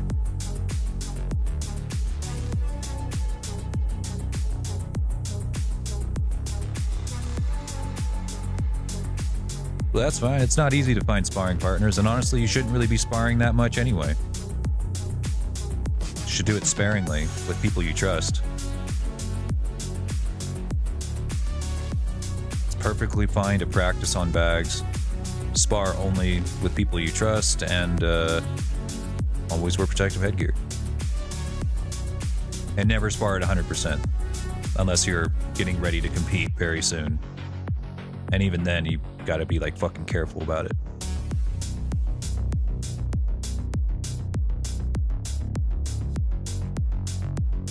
The vast majority of my training is on the bag. Got me a Wave Master at home because the Wave Master at my gym just kept getting taken. There would always be some asshole that just runs in there and just starts wailing on it like crazy. And I'm like, come on, man, let me on the bag. I need to. You're not even doing anything. You're just fucking slamming your fists into the bag. Like, come on, you could do that anywhere. And there was only one bag in the whole gym, which was a huge pain in the ass.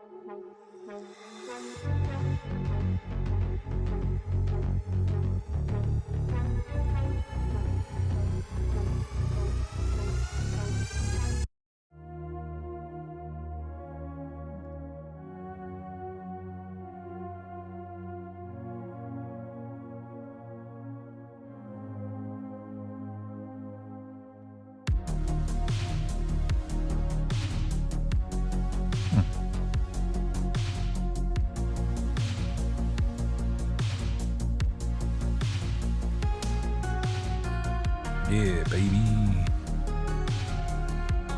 All right, fellas, I think he's just about ready to UV unwrap and start painting, but I don't have the full reference done yet. This is actually just the kind of like a sketch. My artist is still working on the actual scale drawings on it, which, you know, I'd rather wait for that. I guess I could rig it, if anything. Or I guess I should go ahead and model these.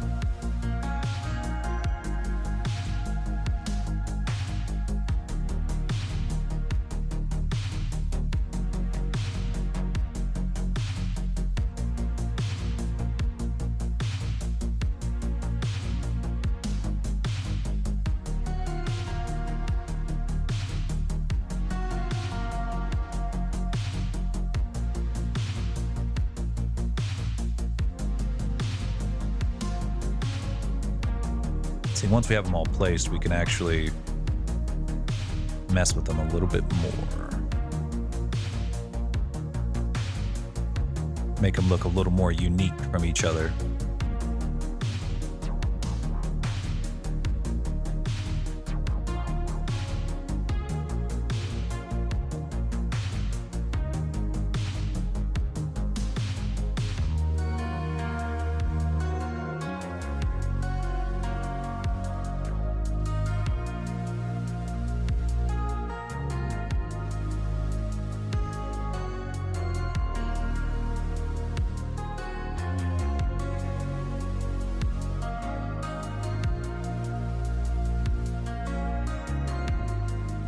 I'm not really trying to match the reference. I'm trying to go a little more random, I guess, ever so slightly.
You know, I'm starting to think maybe I should have extruded these. Oh. Yeah, probably. Whatever. Alright, I think that's going to be it for right now. I'm starting to get tired. I need to go, or really I'm starting to get hungry.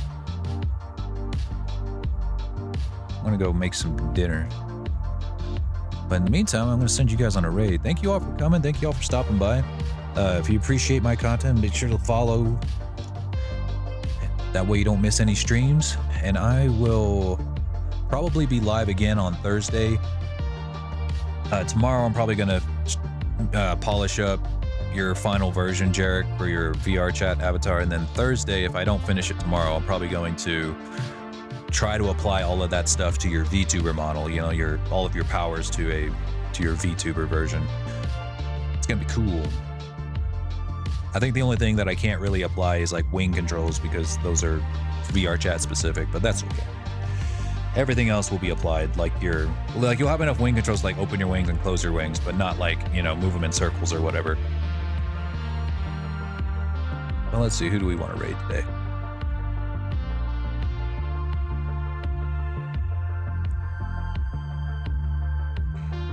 Let's see.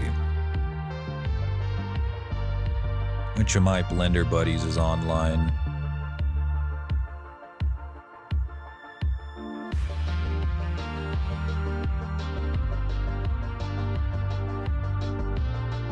Ah, Kana, of course.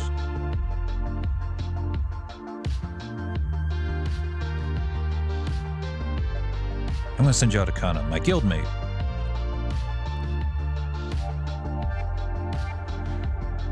Ooh, looks like she's working on something real cool. All right, everybody. I'll see you Thursday. Y'all have a wonderful day. Peace out.